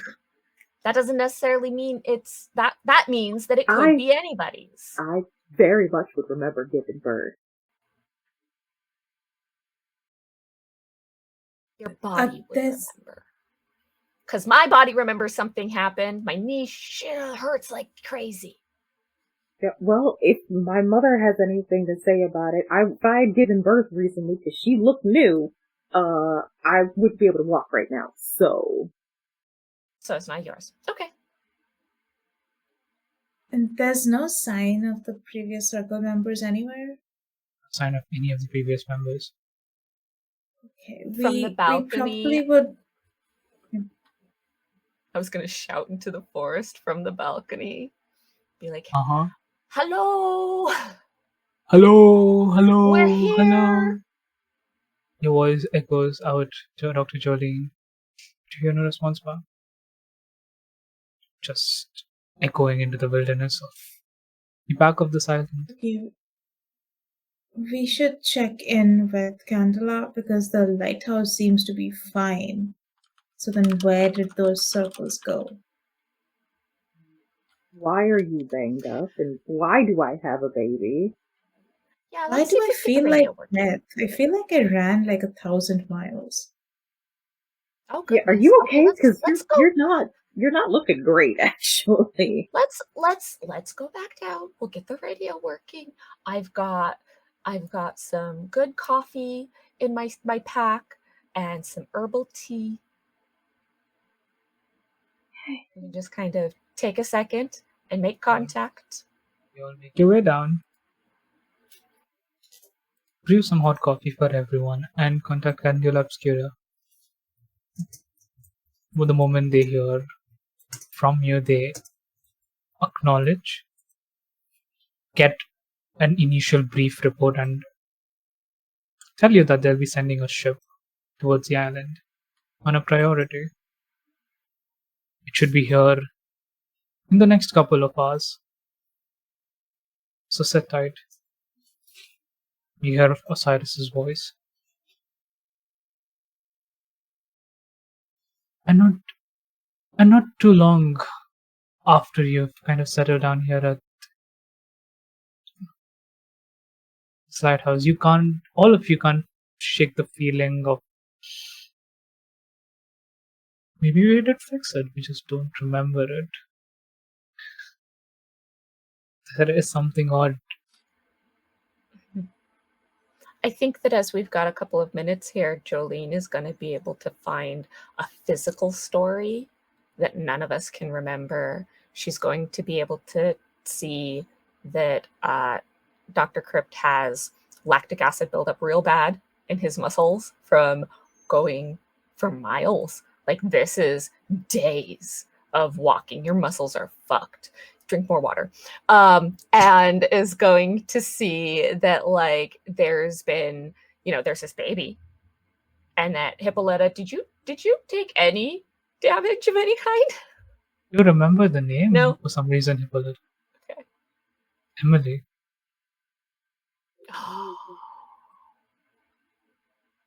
I don't. It's kind of holding the never- baby in your hands. I never. Comes to you. Emily.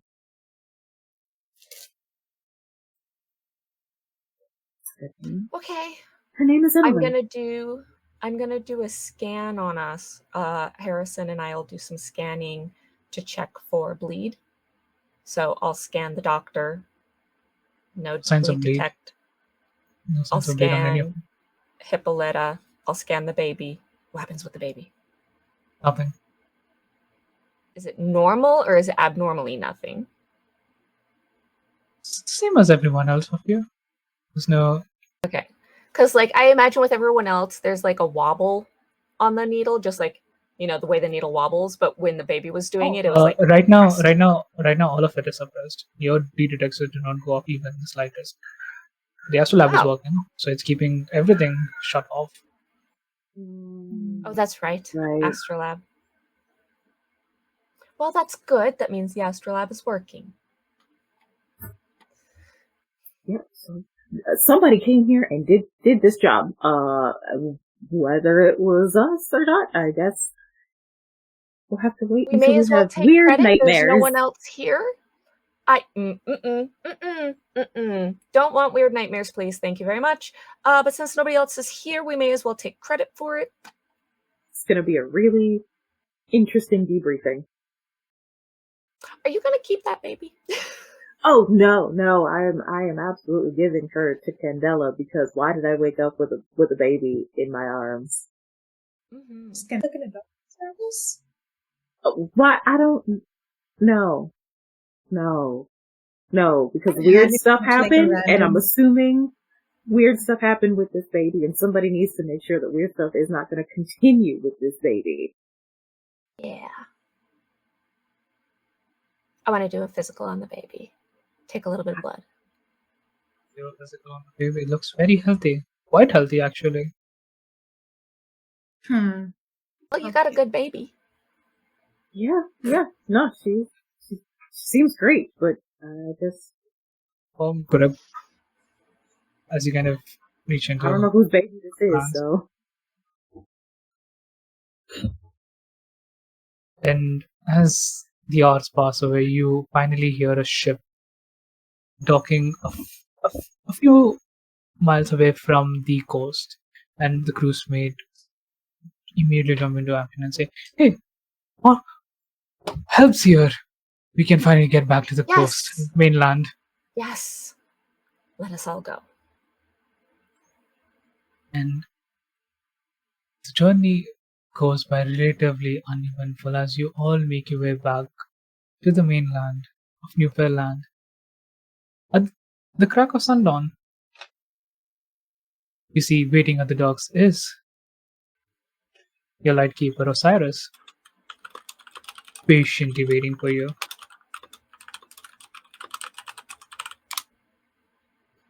As he sees you all get off board, "I believed in all of you," and immediately pulls you all into a giant hug. We brought you a weird baby. Just sort of presents the baby to Osiris. I don't know where she came from, but yeah, here you go. You He have looks a at the child baby. now. You can't say no. She was at the lighthouse? A little Don't know. lower? Don't know. Yes and no. There's some gaps. Let's go back. To the lighthouse? No. No. Why would we go back It's to the okay. lighthouse? It's okay, Dr. Crypt. You're clearly having a trauma response. Let's just Yeah, go. Obviously, don't something know. very bad happened there. Your body is very tense about it. We're not going back to the lighthouse. I Let's just just feel breathe, rubbing your very back. antsy for some reason, and I feel like this. Just have this very nagging feeling that this child either has done something wrong to me or is going to do something wrong to me. You hate the child. I don't want to, but like for some reason this baby is failing the vibe check real bad. That's Yeah, no, completely that's fair. fair. That's fair. But yes, it takes a moment as Osiris, your Lightkeeper, handles a few conversation with the Dog Master, and meanwhile, are you all doing anything? Just gotta gather up. Yeah, I think just kind of like I'm just gonna rest, honestly. Like once Yeah. I've put down like my accounts, quote unquote, of like what I remember, I'm just gonna rest. Yeah. I feel same. physically dead. Wait. Okay, I'm gonna ask something that I probably should have asked when all this first started. Do I still have my notes? You still have your notes. Do they have the story on them? I mean, the only time I really stopped taking notes was when I was holding the baby, so we may have some gaps there, but... Up until the point, until you kidnapping the baby from the table, you have detailed notes of all of it. Oh, So we all sit down on the dock. You pull out your notebook, and then we all relive an unknown trauma. This is amazing. I love it. So we don't know how we fixed things and got back, but we know the majority of everything now. You know the majority of everything that went down. And you still can't believe that this happened, and you have no recollection or memories of it. You think that maybe this is for a moment you doubt your own writing, because this is at best delirious, at worst not yours.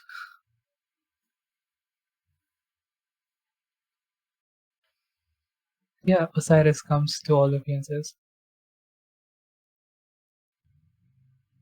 "Is the Holy Spirit, shall we?" Yes, please. And you make your way back to your chapel, turned wait, oh my. Osiris keeps baby and stays where.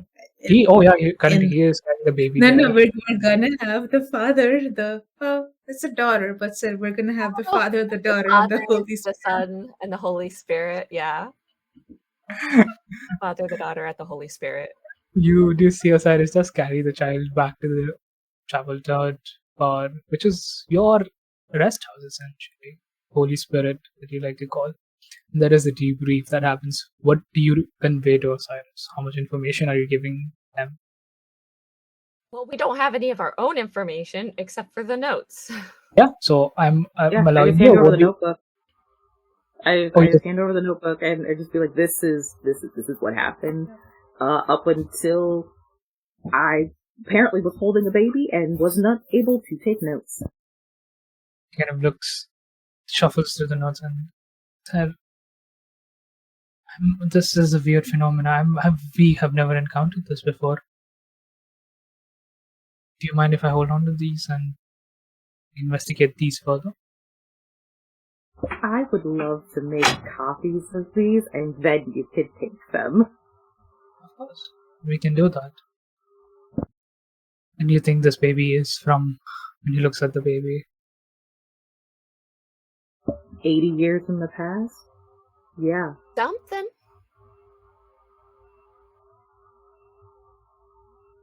Pull out the bleed detector. Now that we're away, make sure that this baby isn't a bleed. oh no, Now that we Okay. know these fucking notes, now I'm suspicious. you pull out your bleed detector and no signs of bleed. Seems like just a normal baby with naturally blue hair. So There's the yeah. the answer says, Nice. "Very well. I'll gotta have a lot of paperwork to do after this." But I hope you all recuperate your strength. You have a few more cases coming while you were away. Okay, I'm gonna get drunk first. Okay. Yeah, no, that Yeah, sounds like a great idea. Yes, please. There's plenty of drinks up. Okay. Go ahead. Knock yourselves out while I take care of this. Oh, I paperwork. will. And you see, he kind of takes the notes and starts making copies of it, while still taking care of the baby who is relatively left to him now. I don't think any of us want to touch the baby. No. I'm sure none of you do want to, but Not anymore, because like before it was like, it's fine. Then I read all my notes and I went, I think I'm done with her for a little bit. you all make your way back to the first floor of the chapel, and drinks are distributed until asked otherwise. And there is basically a celebration of roundabouts that goes around all of you.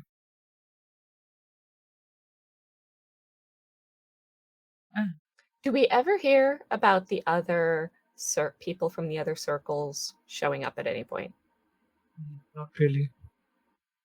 They are considered missing, gone and And to be lost. fair, I don't have those notes about Harrison's weird deal with her because I wasn't taking notes then, so. No, but I was just wondering if we got news that suddenly they showed back up.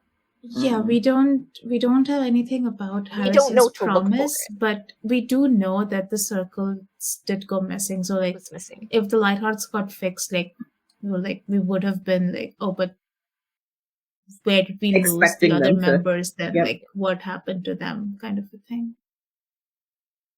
As we come to a close of this chapter, I would like to ask all of our investigators, are there any last things that your character would like to do? Eat cheesecake. Provided plenty of it. If you have any specific desires, Osiris make sure he gets them for you. And then I am also going to take the baby's blood samples that I took and run analysis on them in my lab.